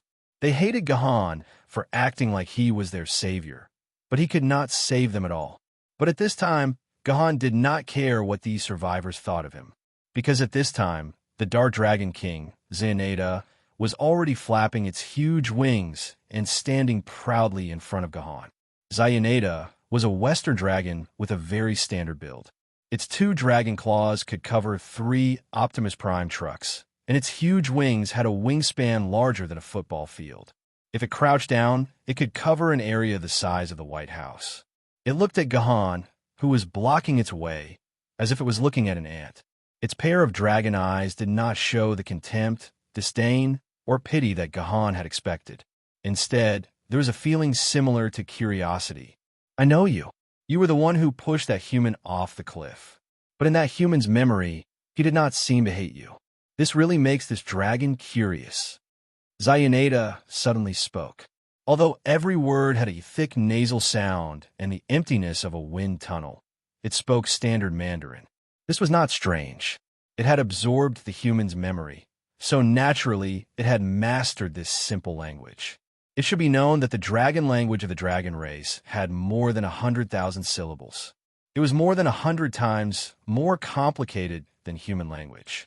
Your Majesty, the Dark Dragon King, Xanada, I, the military governor of Yinjing City, pay my respects to you. Seeing that the Dark Dragon King Xanada did not attack him directly, but instead spoke to him, Gahan felt a glimmer of hope. Perhaps he could use words to stall for these 20 minutes. Hence, Gahan directly read out Xanada's name. In history, after Xanada was killed, humans only learned of his name and story through the wealth and treasures he carried with him. Before this, no one knew that this Western dragon was the Dragon King of the Dark Dragons. nor did they know that his name was Xionada. Oh, there's actually someone in this world who knows this king's name. As expected, Xionada's interest was piqued. It squinted its dragon eyes that were about the size of a human. Human, seeing that you know this king's name, this king will swallow you in one gulp. After saying this, Xionada flapped its wings and swept towards Gahan's position. It opened its bloody mouth and bit off the entire rock that Gahan was standing on. Pa! Xionada spat out the rock in its mouth. The human did not enter its mouth, but instead ran away quickly, escaping from its attack range. Human, your skills are not bad. I didn't think that there would be a human in this world who is as nimble as a sword master. Xionada was a little surprised. It had thought that the humans in this world were all mortals, relying on them to become Sword Maiden's weapons in battle. However, Xionada did not mind its mistake, because it was just having some fun and had not used its true strength or speed. Your Majesty, Xionada, could it be that you don't want to know why a little native like me knows your noble name? Gahan breathed roughly as the king of you held his hand. Xionada had not used much strength just now, but Gahan had used 70% of his strength. Xionada's speed and attack range were too great, and dodging was too difficult. Of course, this king is interested. Xionada turned around. However, compared to my mouth, this king prefers to directly interrogate your souls. Xionada swooped down and attacked again. This time, its speed was 30% faster than before. Gahan had to use almost all of his strength to barely escape from Xionada's mouth. So powerful! I can feel that he's only toying with me right now. He hasn't used his true strength at all. Gahan knelt on the ground in exhaustion. It was only because the king of you supported his waist that he did not fall to the ground. Gahan gasped for breath, and this was with half of the king of you's constitution on him. Otherwise, with his original constitution, perhaps he would have been bitten into Xionada's mouth on the first attack. Oh, human, you actually dodged this king's second attack. You've already successfully piqued this king's curiosity. This king wants to see if you can dodge this king's third attack. Xionada's voice sounded very happy. After experiencing a battle of life and death, being able to tease a weak opponent was also a rare pleasure. Xionada decided that even if Gahan could not dodge the third time, it would not kill him. At most, it would chew off a part of his body. Seeing this human wail in pain was too wonderful. I still have to struggle for 17 more minutes. Gahan glanced at the system time. He had already succeeded in letting himself live for 3 more minutes. King of you, return to the sword. Since the king of you's constitution could only dodge to this extent, then he would obtain 100% bonus. Hearing Gahan's order, the king of you did not hesitate. Even though his face was red, he still quickly raised his beautiful buttocks in front of Gahan. Logically speaking, this buttocks was an irresistible temptation for any virgin. Even Gahan was excited for a second. Then, he gritted his teeth, reached into the king of you's crotch, and pulled out the sword hilt. A huge force surged into Gahan's body from the sword hilt, and the feeling of powerlessness he felt from dodging with all his might was instantly diluted. At this time, Gahan was confident that even if the dragon's speed was twice as fast, he would still be able to dodge it. Sure enough, just as Gahan felt, Xionada's third attack was easily dodged by Gahan. If he was not afraid of completely angering the dragon and stopping this stalling game, Gahan was even confident that he could stab Xionada's lips. Of course, it was useless. It was worse than biting off a small piece of skin. With this thought in mind, Gahan played this dodging game with Xionada 3 more times, successfully stalling for another 2 minutes. However, after the third time, Xionada suddenly roared. Human, Xionada had a lot of fun today. Now, Xionada has decided to really eat you. With that, Xionada pounced towards Gahan like a bolt of lightning that was more than 3 times faster than it was before. Gahan did not expect that Xionada would suddenly attack. Even though it had obtained the full constitution of the king of you, it was still only a famed sword. At this moment, Gahan used all his strength to escape, but was still unable to escape Zayuneda's huge mouth. He was bitten into the dragon's mouth. This human speed is actually comparable to a human sword saint. Just now, 20% of my speed almost didn't manage to bite him. What a disgrace, Zayuneda thought inwardly. However, this interesting human was only a toy in the end. It was already tired of playing, and food was Gohan's final destination.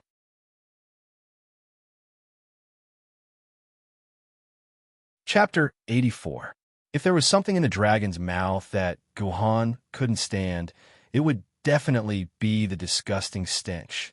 This was the smell of feet that hadn't been washed in 30 years. Luckily, Gohan sealed his nose in time. Otherwise, he would have fainted. Fainting might be better. Gohan shook his head in the dragon's mouth. If I fainted, perhaps I wouldn't have to experience the feeling of death. Gohan thought to himself, after entering Zayuneda's mouth. Unless Gohan immediately went berserk and had the strength of a celestial sword, he definitely wouldn't be able to escape from the dragon's mouth. Suddenly, a ray of light shone from the depths of the dragon's mouth. Of course, it wasn't some melodramatic scene of a treasure being born from the dragon's mouth. This light was the light of dragon flames. Dragon flames were the most basic method of attack for dragons. A random dragon flame that was spat out had a temperature of over 10,000 degrees and could easily melt most of human metals. And not only did the black dragon's dragon flame have an extremely high temperature, it also had a powerful corrosive ability, able to corrode any flesh and blood. This ball of dragon flame was a gift from Zayuneda to Gohan. In the narrow space of the dragon's mouth, the destructive power of a huge ball of flame that was tens of thousands of degrees exploding was obvious. Any human here would instantly be melted into a pile of ash when facing this ball of dragon flame. When he saw this ball of dragon flame, Gohan had already given up. People have to learn to die, Gohan told himself. But the moment Gohan completely gave up, the moment he let go of King Yu's Jian's sword, King Yu instantly turned into human form and used his body to cover Gohan's body. System: Sword Maiden King Yu has taken 17,560 damage. System: Sword Maiden King Yu's personal shield has disappeared. Sword Wielder Military Governor's personal shield has disappeared. Shield resetting will take 30 seconds. System: Sword Maiden King Yu's body has taken 17,056 damage, causing 99% durability loss, remaining durability 1%. System: Warning, warning, your Sword Maiden King Yu only has 1% durability left. Please retract immediately. Please retract immediately. System: Warning, warning, Sword Maiden King Yu is suffering continuous damage from the flames. Durability remaining 1%. Sword Maiden King Yu cannot withstand a second attack. Please withdraw your sword within 3 seconds. Please withdraw your sword within 3 seconds. System: Warning, warning, Sword Maiden King Yu is suffering continuous damage from the flames. Durability remaining 1%. Sword Maiden King Yu cannot withstand a second attack. Please withdraw your sword within 2 seconds. Please withdraw your sword within 2 seconds. System: Warning, warning, Sword Maiden King Yu is suffering continuous damage from the flames. Durability remaining 1%. Sword Maiden Yu Wang cannot withstand a second attack. Please withdraw your sword within 1 second. Please withdraw your sword within 1 second. Mr. Military Governor, all the survivors have been successfully evacuated from Skyward Palace. While Zayuneda was using its mouth as a microwave to heat up Gohan, Sword Maiden Tianxing ran out from Skyward Palace. When Tianxing and Yu Ling reported the news to the Skyward Palace, the old Taoist who was in the refinement realm made a prompt decision to order all the survivors to immediately flee down the mountain. He also ordered the 28 Taoist priests, as well as the Yu Ling sword, the Frigid Water sword, and the Tianxing sword to escort the survivors down the mountain. As for how many of them would be able to successfully escape from Zayuneda's draconic might, only the heavens knew. Originally, Tianxing's sword was supposed to escort the troops down the mountain, but Tianxing was unwilling to leave. Tianxing's sword wielder, the old granny, was basically senile and couldn't give any orders to Tianxing. As such, Tianxing stayed until all the survivors had left. Only then did she return to the battlefield at the top of the mountain to inform Gahan. Unfortunately, she was a step too late. Gahan had already been swallowed by Zayanada and eaten a mouthful of dragon flames. Stupid humans. Do they think they can escape? I can catch them all in the blink of an eye. Tianxing's words also reached Zayanada's ears. He spat out a flame from his nostrils and said disdainfully, "Woman, you have some guts. You actually came back to inform me. Very well. This prince has decided that tonight you shall serve this prince in bed. This prince wants to." Suddenly, Zayanada stopped talking. Ryue. When Shunida saw Tianxing's face clearly, it was so shocked that it forgot to flap its wings and fell to the top of the mountain. Incidentally, when Shunida was so shocked that it could not close its mouth, a black object fell out of its mouth. Ryue Fabier, is it you? Shunida's huge dragon body began to shrink rapidly. In the end, he actually turned into a human. He was a golden-haired man in black armor. After he turned into a human, he immediately appeared beside Tianxing and pressed down on his shoulder. Ryue, it's me. It's me, Dark Shunida. From Zayanada's sincere and joyful eyes, it could be seen that Zayanada really cherished this woman named Ryue Fabier. When he first saw Tianxing, he seemed to melt into a ball of tenderness and honey, forgetting everything around him. My name is Tianxing. I'm a sword mistress. Tianxing shook his head and denied it. No, you are Ryue Fabier. You are the great three-headed golden dragon princess. You are the only woman that I, Dark Zayanada, have ever loved. You are definitely not a sword mistress of this world. Your height, appearance, expression, smell, even your perfect B-cup size is exactly the same. You are my Ryue. Zayanada seemed to have gone crazy. The entire plot had taken a shocking turn. From a hot-blooded online game about a hot-blooded young man fighting, it had suddenly turned into a melodramatic 8 p.m. TV series. The three-headed Golden Dragon Clan and the Obsidian Black Dragon Clan were one of the 7 great dragon clans in Wind's previous world. The history of the Wind's continent was intertwined with that of the three-headed Golden Dragon Clan and the Obsidian Black Dragon Clan. As for the tragic love story between Ryue Faber and Dark Shunida, that wasn't something we needed to discuss right now. At the very least, it wasn't something we needed to discuss in the Wudong Pinnacle dungeon. Just as Tianxing had mysteriously turned into the moon and completely attracted the attention of the Dark Dragon King Zayanada, a pair of hands suddenly grabbed the charred corpse that Zayanada had just spat out and slowly dragged it towards the Skyward Palace. Mom, what are we going to eat today? A lively and cute boy with eyes as big as pearls and a face as handsome as spring water asked excitedly as he hugged his mom's waist. We're going to eat this. Mom shook the basket in her hands. There were a few large potatoes and chili peppers inside, which were especially eye-catching. Yay, it's hot and sour shredded potatoes. Hooray, we can eat hot and sour shredded potatoes again. The boy was so excited that he almost jumped up. It had been 2 weeks since he had eaten the hot and sour shredded potatoes made by his mom. Why are you buying potatoes again? Darling, have you not considered how much money your man has left in his wallet? A 30-year-old man who looked 70% like the boy said to his mom with a bitter face, Honey, I only have $3 left in my pocket money. It's not even as much as a potato. Let's talk about it, and give me next month's pocket money in advance. Go, go, go. Go away. It's none of your business. Mom pushed away the hand that Dad had stretched out and put the basket on the table. Then she ran towards her bedroom, asking as she ran, Where's Yin Yin? Is she still sleeping? Did she wet the bed? Honey, don't worry.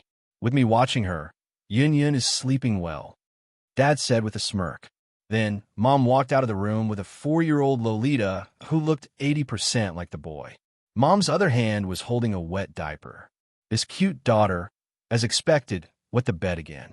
The family spent a happy time together. Suddenly, the lights in the room began to flicker, and all sound were lost in the picture. Mom and Dad stood up anxiously and said something to each other, but they couldn't hear anything. The whole scene seemed to have become a funny mime. Then, Dad opened the entrance of the slide on the floor. The family quickly slid down the slide, and soon they slid to the first floor.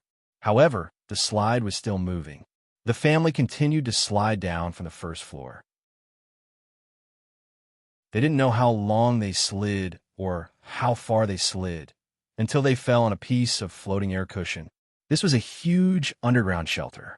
On the wall of the shelter, the numbers 3005 and 5000 were displayed.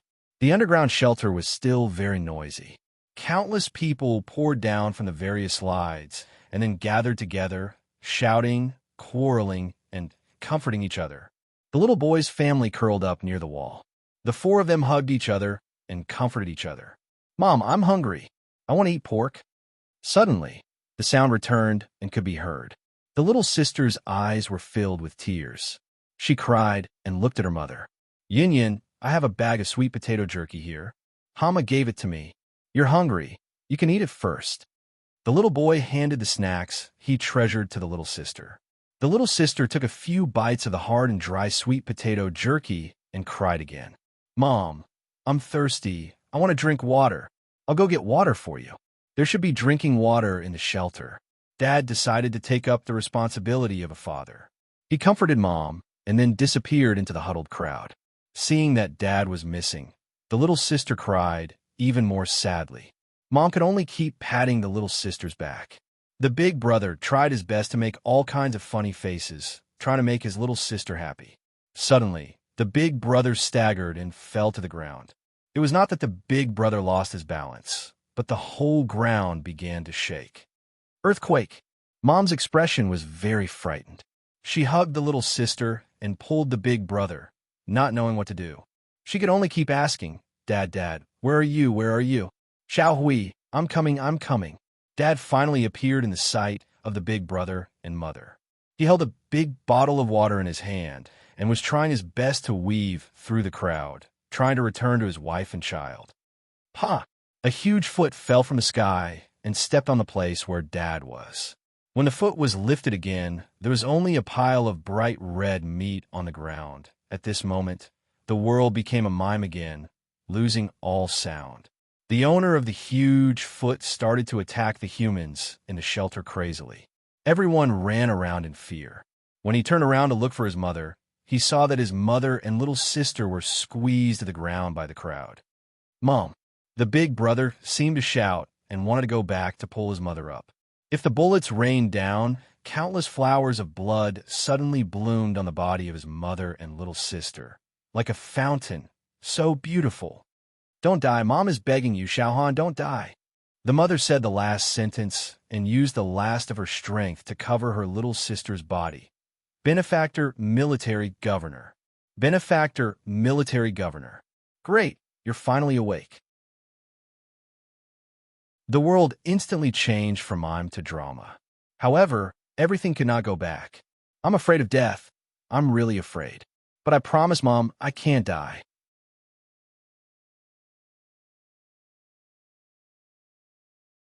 Chapter 85. Still haven't left the instance dungeon. Gohan opened his eyes and saw Refinement's old face. He then looked at his body. His clothes had been burned, but he didn't have to worry about exposing himself because Gohan's entire body was charred black, like honeycomb briquettes. Gohan took a look at his little brother. It was gone. It had turned into a pile of charcoal like salt and scattered on the ground. It was probably knocked down when Refinement dragged Gohan's body. Those who had burned firewood before all knew that dry firewood would shatter upon touch. Gohan couldn't even move his body. Apart from his head, Gohan couldn't control any other parts of his body. Gohan used his mind to bring up his attribute panel. His HP had stopped at 5. After waiting for a while, he saw that his HP was still 5. This was a very unscientific thing. Those who played online games knew that health would either slowly rise or fall. Unless it was full, it wouldn't stay at a number and not move. "That's right, how's King Yu?" Gohan brought up the sword lady's page. The first page was the Qingpin sword. There were green numbers, and it was in a dormant state. It seemed like she was doing well in the scabbard. On the other hand, King Yu's state was the opposite. It was crimson red, and all of its values were at their lowest. If not for the 1% durability remaining, Gahan would have thought that King Yu was dead for sure. Guhan vaguely remembered that at the last second before King Yu was destroyed, Gahan had subconsciously forced her back into the scabbard. Thanks to King Yu's 2 seconds, if not for that, Gahan might have already left the instant's dungeon and revived. Immeasurable heavenly sovereign, military governor, you have survived a great calamity. You will definitely have good fortune in the future. The old Taoist priest who had reached refinement symbolically comforted Gahan. Xionada was still outside Skyward Palace, so the only difference between Gahan's death was whether he would die sooner or later. That might not be the case. As long as Gahan could hold on for another 10 minutes, he would be fine. At this time, there were only 10 minutes left before reinforcements from Yanjing City arrived. It had already been 5 minutes since he had fallen unconscious. For some reason, Xionada had left Skyward Palace alone and not come to destroy it. Instead, it was dawdling outside Skyward Palace. Looking at the mission notification, the survivor death count was still 1. This was really strange. He had been unconscious for 5 minutes, and yet not a single survivor had died. What was this Xionada doing? Master of the Refinement Realm, now that Wudong Mountain is about to be destroyed, why didn't you escape with the others, but stay behind to save a cripple like me? Gahan asked curiously. He couldn't understand. There was no reason for this Refinement Realm Taoist to save him.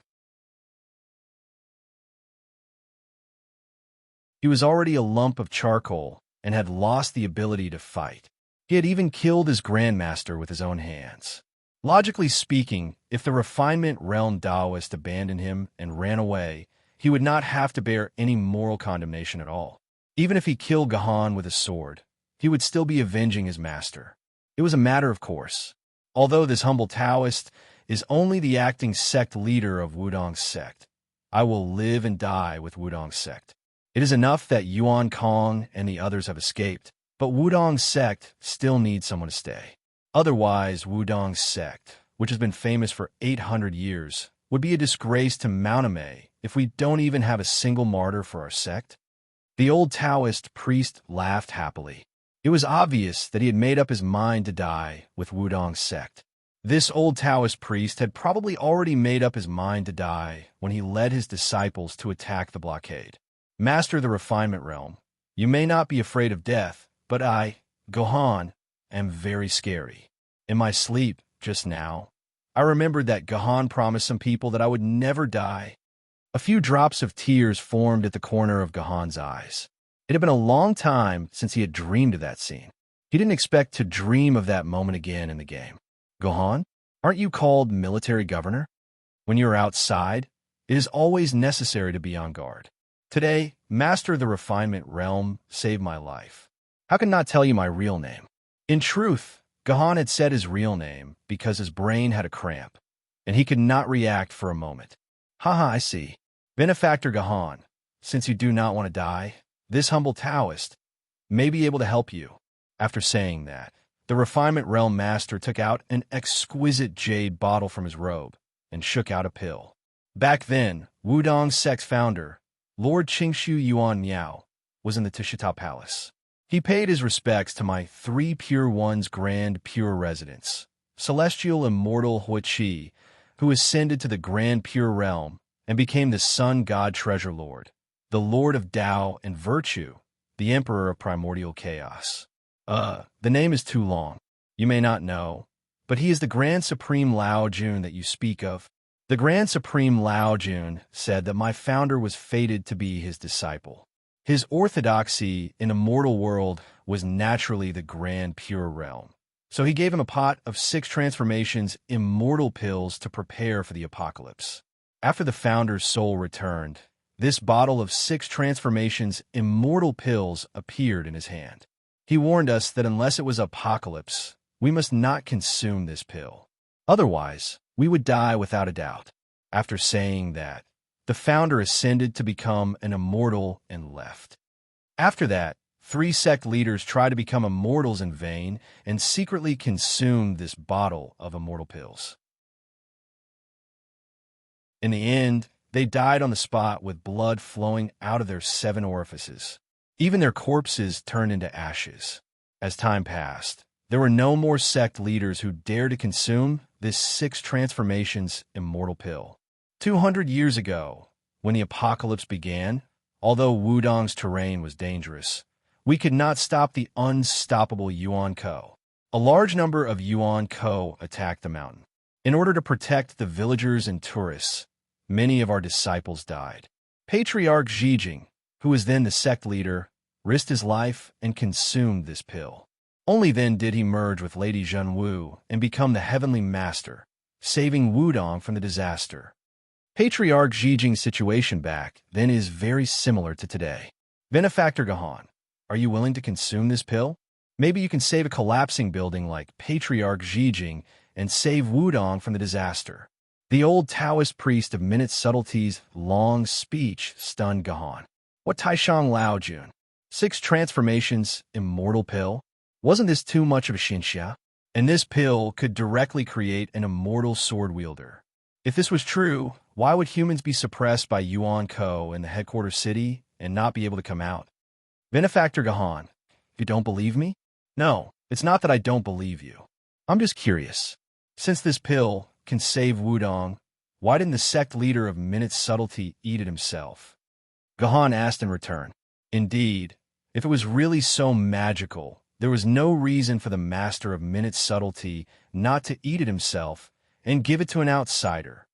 Celestial Master Zhijing said that no one on our Wudong mountain can eat this pill. Without this blessing, we can't enjoy such a pill. Otherwise, we will be like those 3 senior sect leaders who don't know the immensity of heaven and earth, turning into ashes, never to be reincarnated.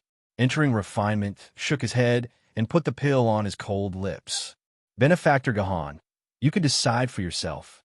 If you want to fight to the death, open your mouth and swallow this pill. If you want to die with me, then blow and spit it out. With that, the master of minute subtlety left Gahan's side and walked towards the back of the hall. Item: 6 transformations, immortal pill. Grade: legendary divine item. Effect: there is a 1% chance of immediately increasing 1 million sword essence points after consumption. There is a 99% chance of immediate death after consumption. Once consumed, immediately join Rin School and become an in-name disciple of Rin School. Usage restrictions: can only be used in a dungeon.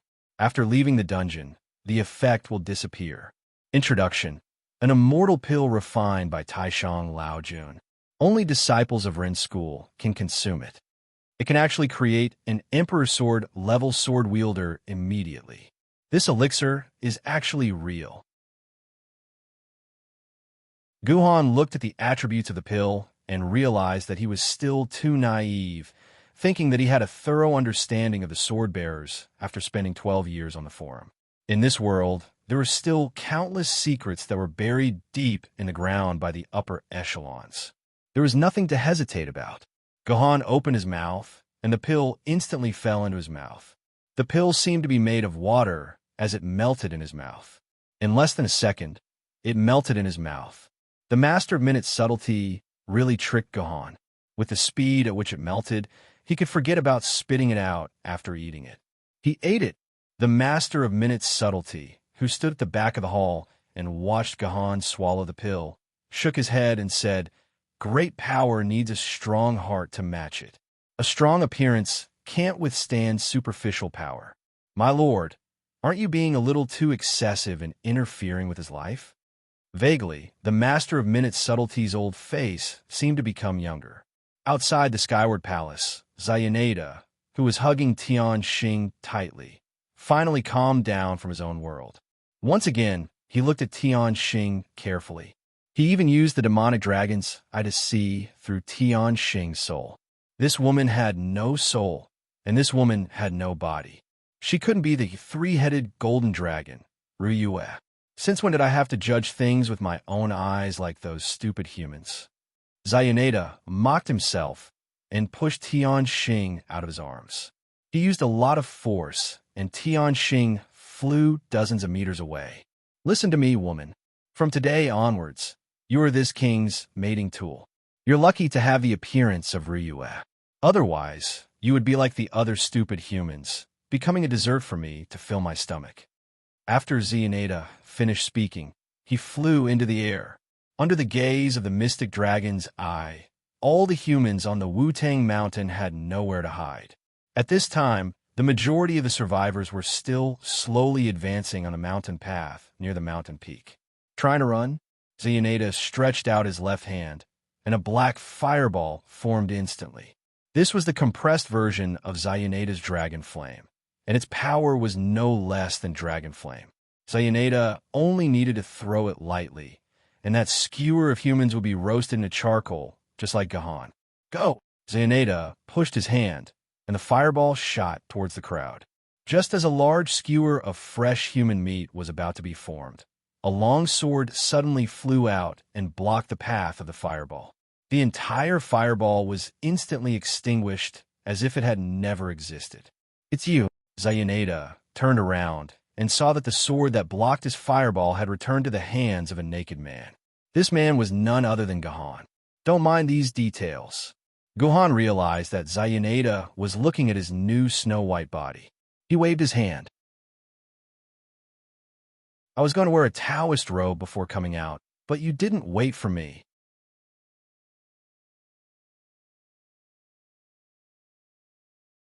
Chapter 86. It's that sword. Xionada's pupil shrank. He recognized that sword. It was the sword that had transformed into a girl and fought with him for a day and a night. In the end, he was heavily wounded and had no choice but to curl up at the foot of the mountain to recuperate for 3 days. Without any hesitation, Xionada took out his black dragon spear. This was a weapon formed from the black dragon race's 15 milk teeth. It was unimaginably hard and immune to all magical damage. This dragon spear was normally nurtured in Xionada's body. Unless it was facing a truly powerful enemy, the tenebrous demon dragon would never take out this dragon spear. To the tenebrous demon dragon's enemies, being able to force out the dragon spear was something they could brag about for a lifetime. "I'll have to trouble you, Taoist priest." Gohan took a set of robes from the hands of the minute subtlety expert and carelessly draped them over his body. He then tied a knot at his crotch to cover his important parts. "Your Majesty, Xionada, military governor, is untalented, but I'll have to ask for your guidance." As Gohan's voice fell, he turned into a bolt of lightning and appeared beside Xionada in a flash of light. However, Xionada had already maintained a highly vigilant state. The moment Gohan moved, the black dragon spear blocked the true force sword. Crash! After a thunderous explosion, Gohan and Xionada separated once more. However, where their weapons had clashed just now, there was now a hole the size of a bus in the air. That strike just now had been a test for both Gohan and Xionada. Otherwise, the entire mountain and skyward palace might have been blown away. How did this human's strength increase so much? Xionada's expression changed. Gohan's strength could no longer be described as increasing or even doubling. It was as if he had been reborn. It was as if a human's soul had been stuffed into a dragon's body. Is this the power of an immortal sword? Gohan gripped the true force sword in his hand. The feeling of 1,000,000 sword essences being added to his body was extremely terrifying. It made Gohan feel as if he was the ruler of the world. "Xionada, do you know what the power of an immortal sword is?" Gohan smirked. The true force sword in his hand floated in the air and stopped in front of Gohan. "This is a Taoist flying sword? Benefactor Gohan, have you learned our Taoist arts?" This was the first time he had seen a flying sword technique. Even Heavenly Master Zhijing didn't have such a technique. "I don't know if this is a Taoist technique. I only know that this move is called Swords Engrave." Gohan's eyes flashed, and the true force sword that had been in front of Gohan immediately flew towards Xionada's forehead. Imprint of the Swordsman was one of the moves of the 9 swords of mysterious heaven. It allowed the user to control the flying sword remotely through the sword element. It looked similar to the flying sword technique of Taoism. Or could it be that this was originally a Taoist technique? This was different from the last time lightning had fought. This time, the true four-sword flew at a very slow speed, no different from a bird. Zayunada brandished the black dragon spear and easily blocked the true four-sword. Something's wrong. Zayunada felt his wrist sink. The true four-sword that he had blocked wasn't sent flying away like he had imagined. Rather, it was firmly pressed against the shaft of his dragon spear. Zayunada could feel that the strength that the true four-sword was exerting on his spear shaft was gradually increasing. 30%. Zayunada clenched his teeth. He used 30% of his strength to barely contend with the true four-sword's attack. 60%. Guhan doubled the amount of sword element he exerted on the true four-sword. 80%. Zayunada could feel that his black dragon spear would soon collapse. This was a weapon formed from his milk teeth, and it was intimately connected to his soul. He was well aware that the black dragon spear was on the verge of collapse. Retreat. I can't continue fighting with this human. Zayunada wasn't a pedantic dragon. Fighting with Guhan in human form was far too disadvantageous for him. Zayunada decided to transform into his dragon form once more. You want to retreat? How naive. In that instant, Guhan released all of the strength in his body through the true force sword. This caught Zayunada off guard, and he was sent flying away by the true force sword. Even the shaft of the black dragon spear wasn't able to withstand half of Guhan's strength. The true force sword pierced through it and broke it in two.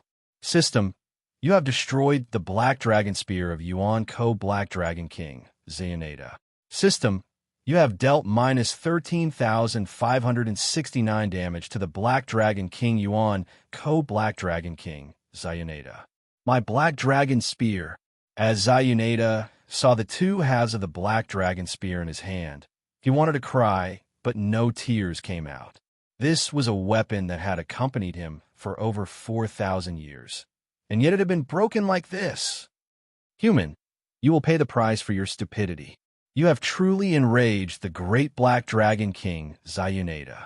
The Black Dragon King, Zayunada, who had flown into the air, turned back into the black dragon that had casually mocked Guhan and reappeared on the peak of Wudong Mountain. He opened his dragon mouth, and a ball of dragon flames gathered once more. This ball of dragon flames couldn't compare to the dragon flames from before. If the previous dragon flames were black flames, then this ball of dragon flames was basically a black hole. If Guhan was still in Zayunada's mouth, he would definitely feel that there was no heat in this ball of dragon flames. On the contrary, there was an endless chill, as if the temperature and emotions of the entire world had been absorbed by this black hole. Yes, this was not the dragon race's basic attack dragon flames, but the black dragon race's ultimate technique, the fear hollow. Once this black hole was spat out, it could absorb all positive emotions within a relatively large range and infinitely amplify negative emotions. In Zayunada's world, only a powerful psyche cultivator, such as a god of magic, could use a barrier to resist this move. Other humans, even sword saints, would lose all desire to fight if they were attacked head-on. They would be immersed in pain and lose the ability to fight. It would be normal for those with a weaker psyche to just kill themselves. That black hole, I can't let it hit me. Guhan's sharp senses told him that he absolutely could not let that black hole of dragon flames hit him. Guhan's intuition was very accurate. With Guhan's mind full of negative emotions, once he was hit by this fear hollow, he would probably break down in an instant and commit suicide to meet his parents. Guhan made up his mind, and the true four-sword that had stopped in the air immediately shot upwards, piercing straight into Zayunada's mouth. 9 swords of black heaven, abyssal sword. The last time Guhan used abyssal sword was against the ghost tier Yuan Ko Gangya. Back then, abyssal sword had only released 6 sword beams, which pierced through Gangya's forehead. That was because the sword essence in Guhan's body was 10,000 quarks. Now, however, the sword essence in Guhan's body was 1,000,000 quarks, 1,000 times more than back then.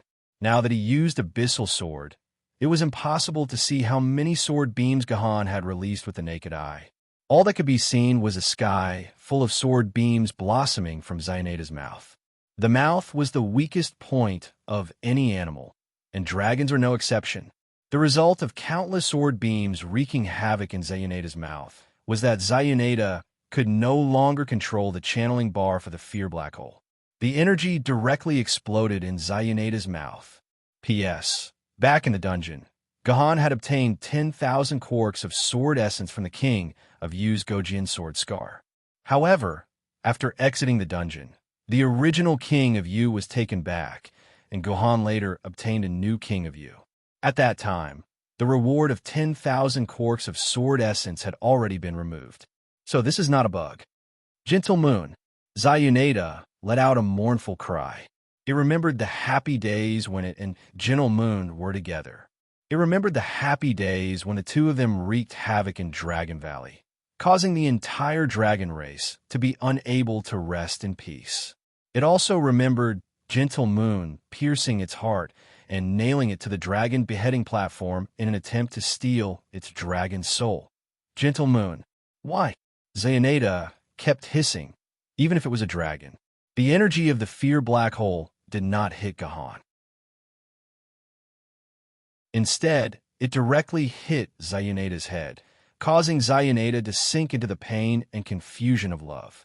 Countless beautiful memories turned into venomous snakes, binding Zionata's body. I'll kill him while he's down. Under Gahan's control, the tip of the true Force Sword was aimed at Zionata's reverse scale. As long as Gahan stabbed with all his might, Zionata's half-life would basically end here. Damn it! At this critical moment, Zionata broke out of its confused state.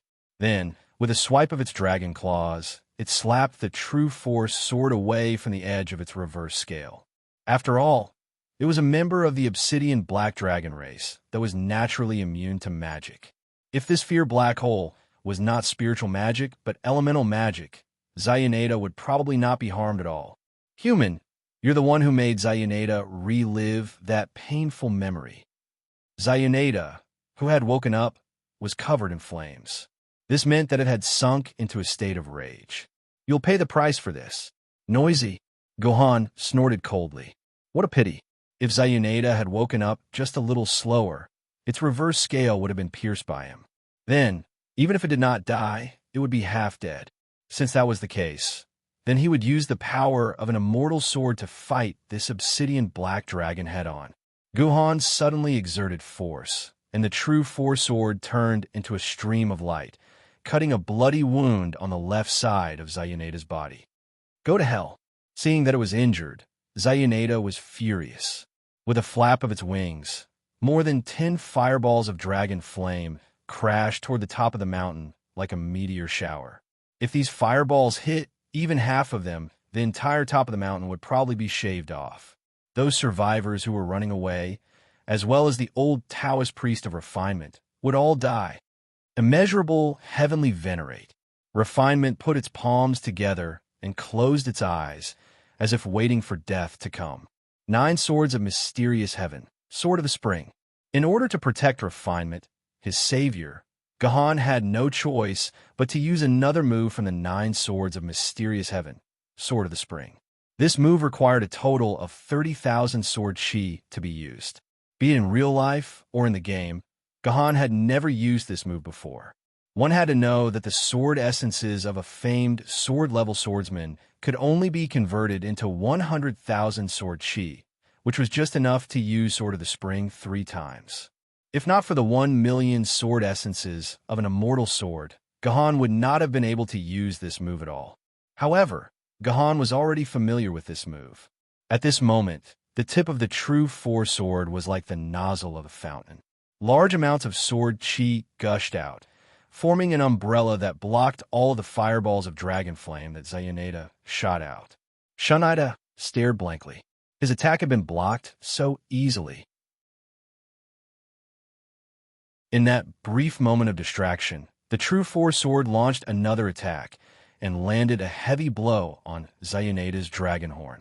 Sparks flew in all directions in an instant, and the sound of a zither rang out as a deep gash was left on the dragon horn.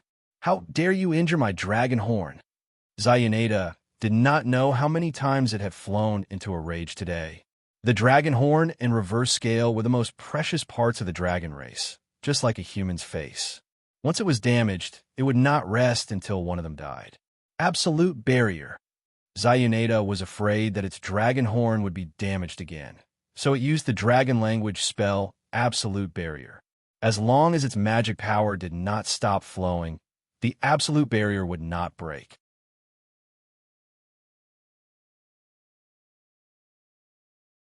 Chapter 87. D*M. I can't break the barrier on its body at all. In the next few minutes, Gahan launched a frenzied attack on Zayaneda.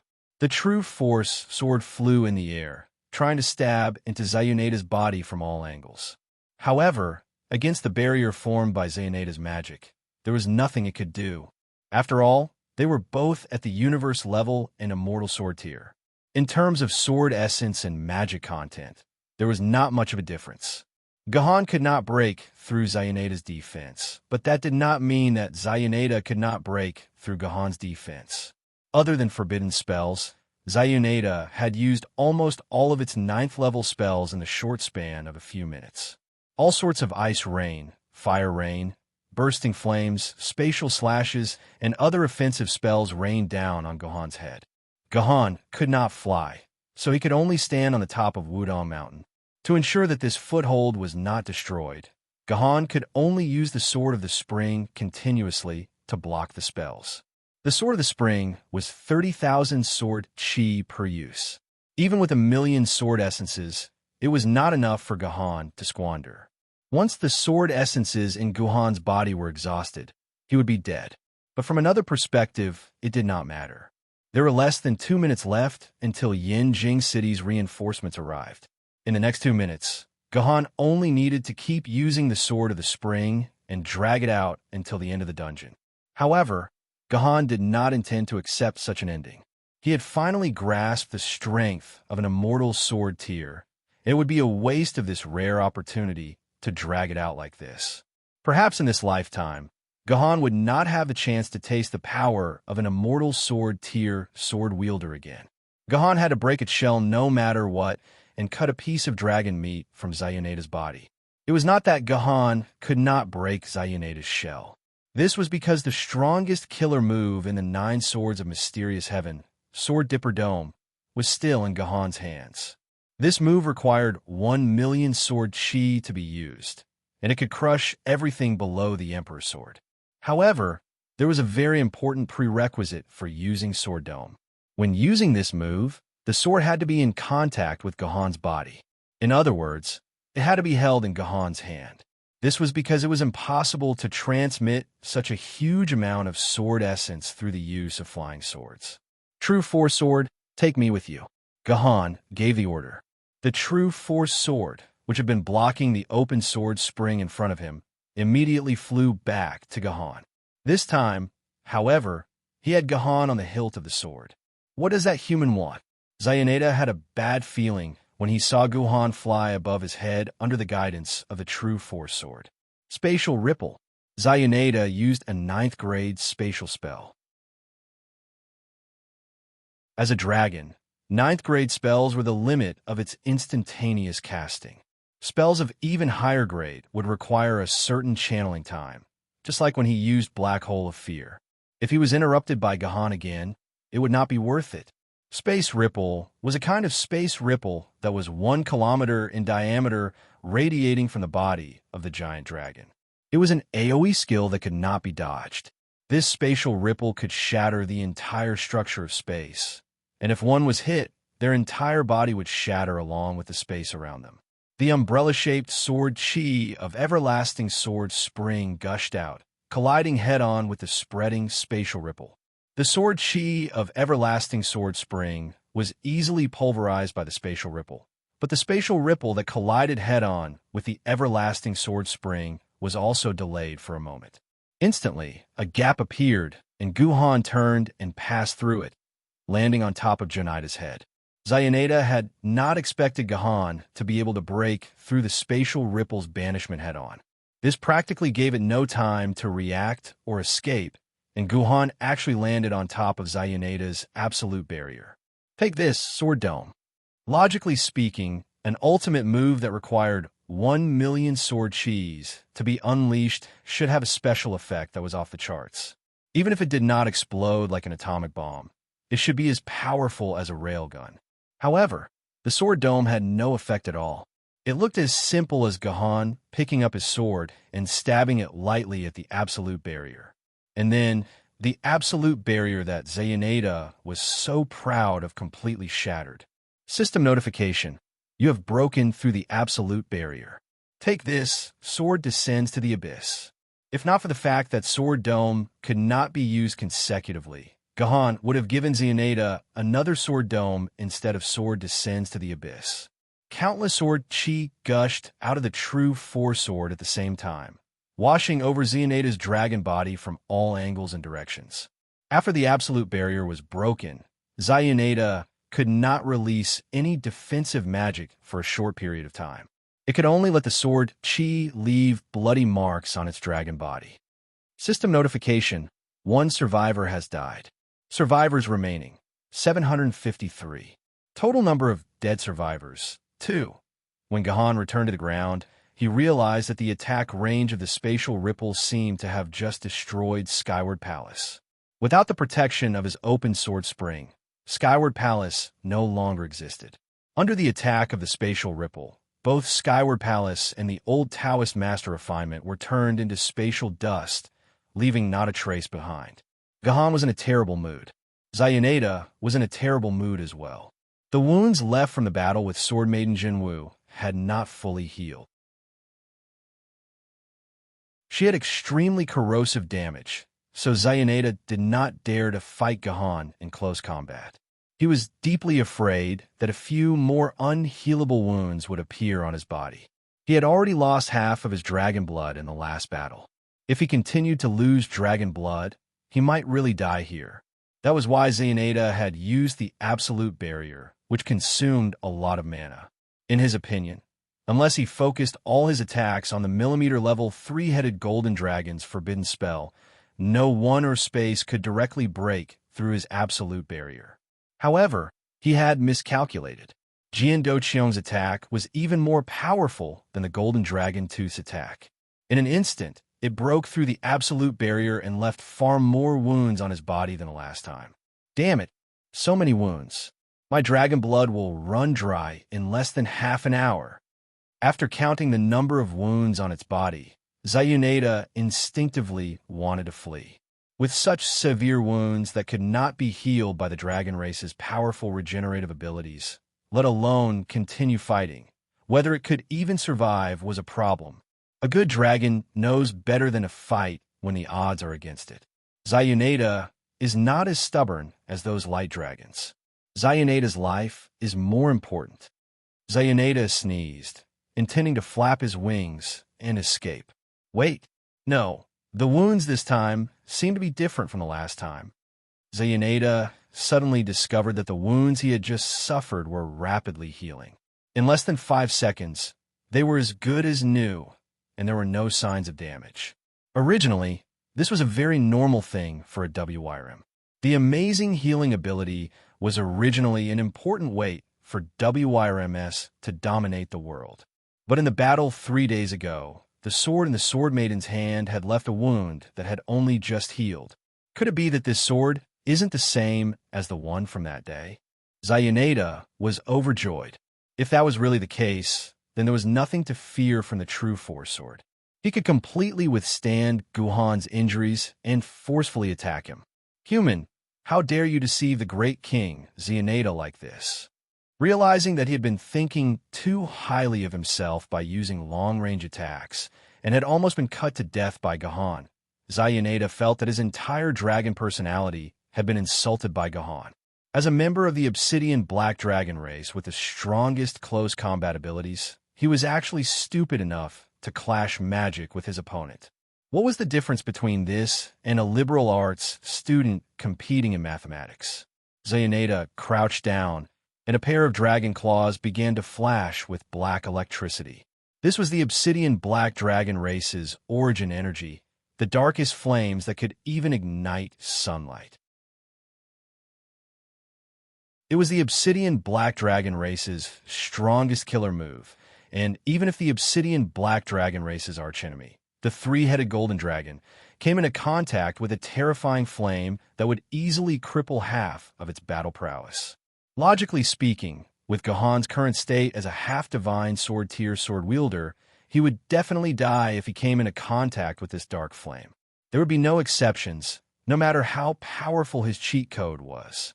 Finally planning to fight me in close combat, on the ground, Gahan got into a stance and prepared to receive Zayanada's attack. Because Zayanada had not appeared in a dungeon since the Battle of Wudong Sect, there had never been an accurate calculation of Zayanada's true abilities on the forum. Gahan had no idea how terrifying the dark flame on his opponent's claws were. He was still prepared to fight Zayanada head-on. He also did not know that 3 days ago, Sword Mistress Xinwu's personal shield had been breached by the dark flame, and she had finally died a tragic death. Because Gahan had not received the recognition of the Xinwu's sword, and could not synchronize with her. Evil creature, don't you dare harm my human race.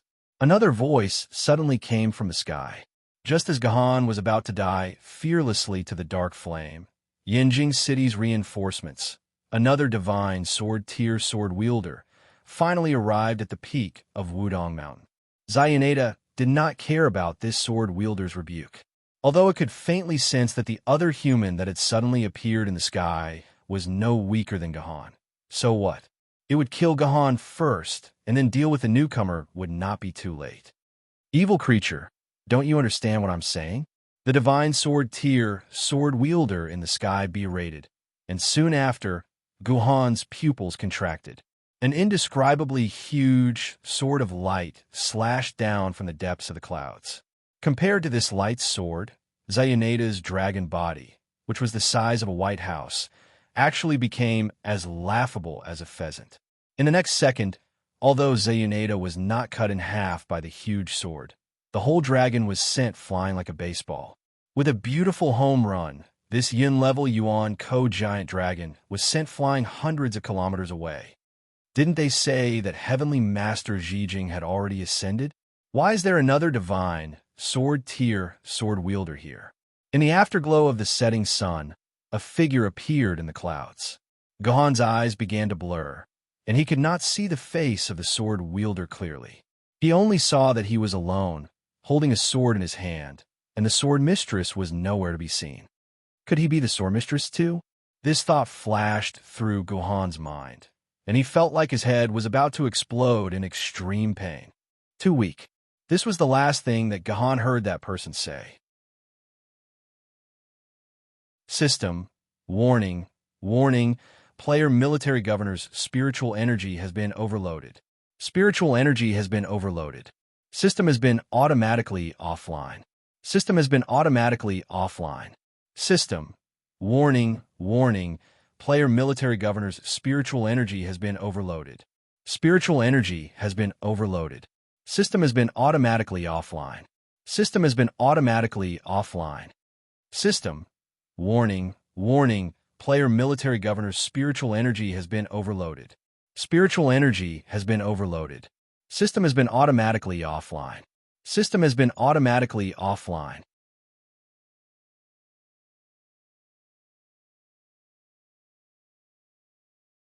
Chapter 88. You have a new message. Offline message from the game Sword Maiden Online.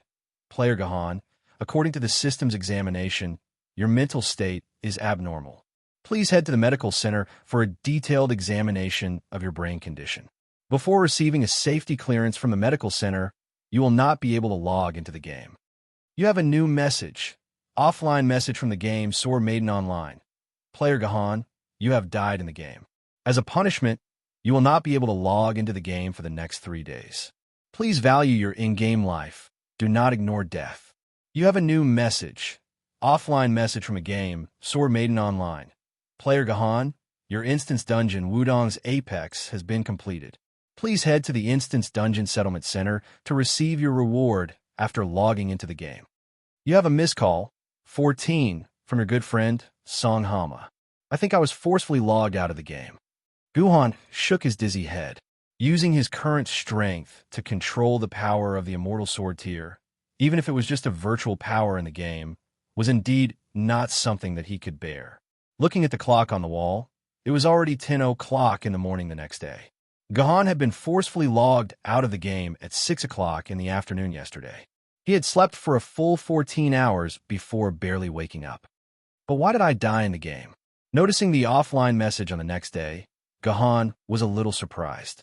He clearly remembered that before he fainted, the sword wielder of the Yanjing city, who had rushed over to help, had already sent Xionada flying. There was no reason for him to die in the instance dungeon. Could it be that he had overexerted his mental state, causing his brain to explode and die? Guhan decided to put this news aside for the time being, because at this moment, a cute little girl sat directly between Guhan's legs. Guhan, Qingpin is hungry. When Qingpin said this, coupled with the aggrieved expression on her face, it immediately made Guhan feel a strong sense of shame. I actually let my own sword Maiden go hungry. This is unforgivable. I'll cook for you. Guhan patted Qingpin's little face and put her aside. He put on his shoes and tidied himself up a little. In the past, when he lived alone, he could be slovenly, but now that there was a little Qingpin in the house, he had to pay attention to his appearance. Guhan, do you still want to make sour and spicy shredded potatoes? Qingpin stood on the bed, her feet wrapped in cotton socks bouncing up and down. Yeah, are you happy? Isn't the hot and sour shredded potatoes I made delicious? You fell in love with its taste after eating it once? Guhan laughed. His spicy and sour shredded potatoes were second to none. Song Hama and his two sisters-in-law would come over whenever they had the chance to freeload. It's not delicious. Unexpectedly, Qingpin shook her head in disdain. Her words fully expressed her disdain for Guhan's cooking. Guhan's shredded potatoes taste terrible. Qingpin doesn't like it. Qingpin's little stomach tells Qingpin that such terrible shredded potatoes shouldn't exist in this world. Hee. Guhan's face twitched. This was a little embarrassing. There was actually someone who didn't like his spicy and sour shredded potatoes. Then, Qingpin, what do you want to eat? Meat. Qingpin forcefully said this word. Qingpin wants to eat meat. Potatoes are something that Western barbarians eat. Qingpin is an Easterner, and Easterners want to eat meat. Understand. You actually don't want to eat potatoes. You want to eat meat, right? Guhan reacted and felt much better. As long as his shredded potatoes didn't taste terrible, it was enough. However, it was also troublesome for Qingpin to want to eat meat. This was because Guhan's family rarely had meat. Other than the years when he had just started practicing swordsmanship, where he ate large amounts of artificial meat to replenish his body's energy, Guhan would never eat meat. It wasn't that Guhan didn't like to eat meat, but it was because meat was too much for Guhan's living expenses. Even if it was artificially fried and tasteless synthetic meat, it was still more than the price of 20 potatoes. However, since Qingpin wanted to eat meat, Guhan had to satisfy her no matter what. After all, Guhan was now a swordsman. He enjoyed more living allowances and privileges. Even if it was natural pork, it was within the range of Guhan's wallet to occasionally taste it.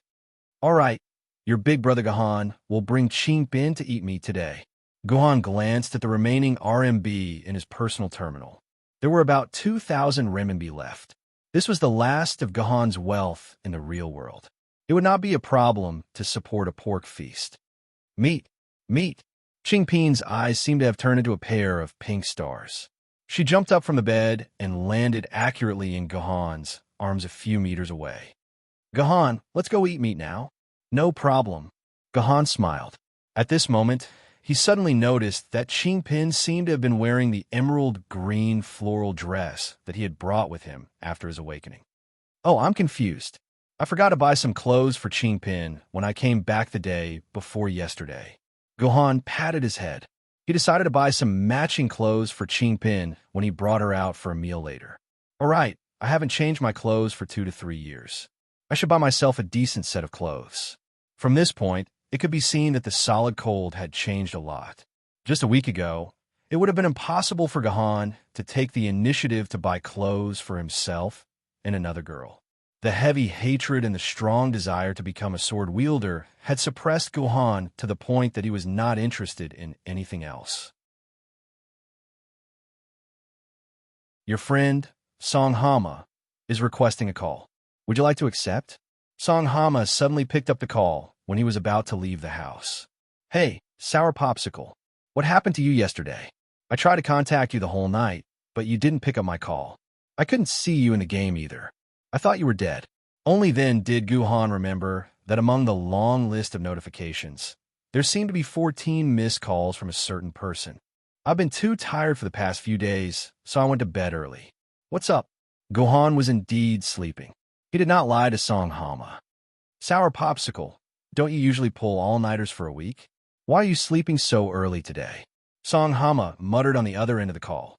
It's about what I told you last time. My mother's friend wants to meet you now. She wants to know if you're free today. Gohan thought for a moment. Since he could not log into the game for 3 days, and it would take another 2 days for him to report to Yuzhong University, he could take 2 days off. It would be good to meet the woman who wanted to buy his spot. Sure, send her my terminal number and ask her to arrange a time with me. Okay. Song Hama quickly hung up. It was unknown if she was contacting her mother's friend. Seeing that it was almost time for the restaurant, Gahan carried Qing Pin, who could not wait any longer. He opened the entrance of the slide and was ready to slide down to the first floor. Unknown number, 5613-259-7458. Requesting communication connection. Do you want to accept? That's fast. Gahan muttered as he accepted the call. Hey, if you want to meet me, you can choose a place. Gahan said calmly. Military governor, you're really brave. The last person who tried to seduce me was sent to NetEase to raise pigs. The person on the other end of the call retorted fiercely. NetEase Pig Farm was the largest pig farm in the world. It was responsible for supplying 70% of the world's natural pork. However, the lifespan of the people who worked at NetEase Pig Farm was not very long. It was difficult for them to live past 40 years old. Weren't you the one who wanted to meet me today? After saying this, Gahan immediately realized that the voice on the other end of the call was indeed a mature woman's voice. However, this voice sounded strangely familiar. Bright Moon, is that you? The owner of this voice was the famous sword wielder, Bright Moon, who had fought with Gahan in the Jinyuan Garrison Crusade mission. However, how did this woman know his personal terminal number in real life? All right, there was no need to think about it. She must have gotten it from that big mouth, Song Hama. It's me. Seeing that you can still recognize my voice, I'll let you go. Bright Moon smiled. Gahan, I'm hungry. I want meat. Qing Pin will bite you. Realizing that Gahan was standing still on the ground, Qing Pin, who was in her arms, grabbed one of Gahan's fingers and bit it without hesitation. Wah! Qing Pin's teeth were not fully developed yet, but they were unusually sharp. Gahan screamed in pain and pulled out his finger to take a look. Damn, there was a bloody mark on it. What's wrong? Why are you suddenly crying like a ghost? Bright Moon asked with concern when she heard Gahan scream. I'm very busy. Why are you looking for me? I'll give you 10 seconds to explain yourself. I'll hang up in 10 seconds. I'll keep my promise. Gahan did not want to be bitten by Qing Pin again. How could this little guy's teeth be so powerful? You brat, how dare you talk to your big sister like this? You have 7 seconds left. I have a friend who wants to interview you. I hope you can find time to meet with her. Interview me? Gahan was stunned. Interview me for what? You're the first SSS rank player in Sword Maiden Online to clear the initial dungeon, Military Governor. Don't you know that the price for an interview on the forum has already reached 30,000 renminbi? Why do you think I want to interview you? 30,000 renminbi. Gahan thought of the pitiful amount of RMB he had left and the little meat-eating loli beside him. He immediately did not resist the interview. Sure, but I have a few requests. First, I want 25,000 renminbi out of the 30,000 renminbi. Second, I will only accept interviews in the game, not in real life. Gahan quickly stated his conditions. All right, I'll agree on her behalf. I'll contact you when the time comes. Let's go. We're going to eat meat. Guhan shook the impatient Pin in his arms and stepped down the slide. Unknown number, 5682-543-1456. Requesting communication. Do you want to know? Gohan's answer was very straightforward. Why were there so many calls today? You're tuning in to the Warrior Lore YouTube channel. Don't forget to subscribe and join us on this journey to catch the most captivating stories.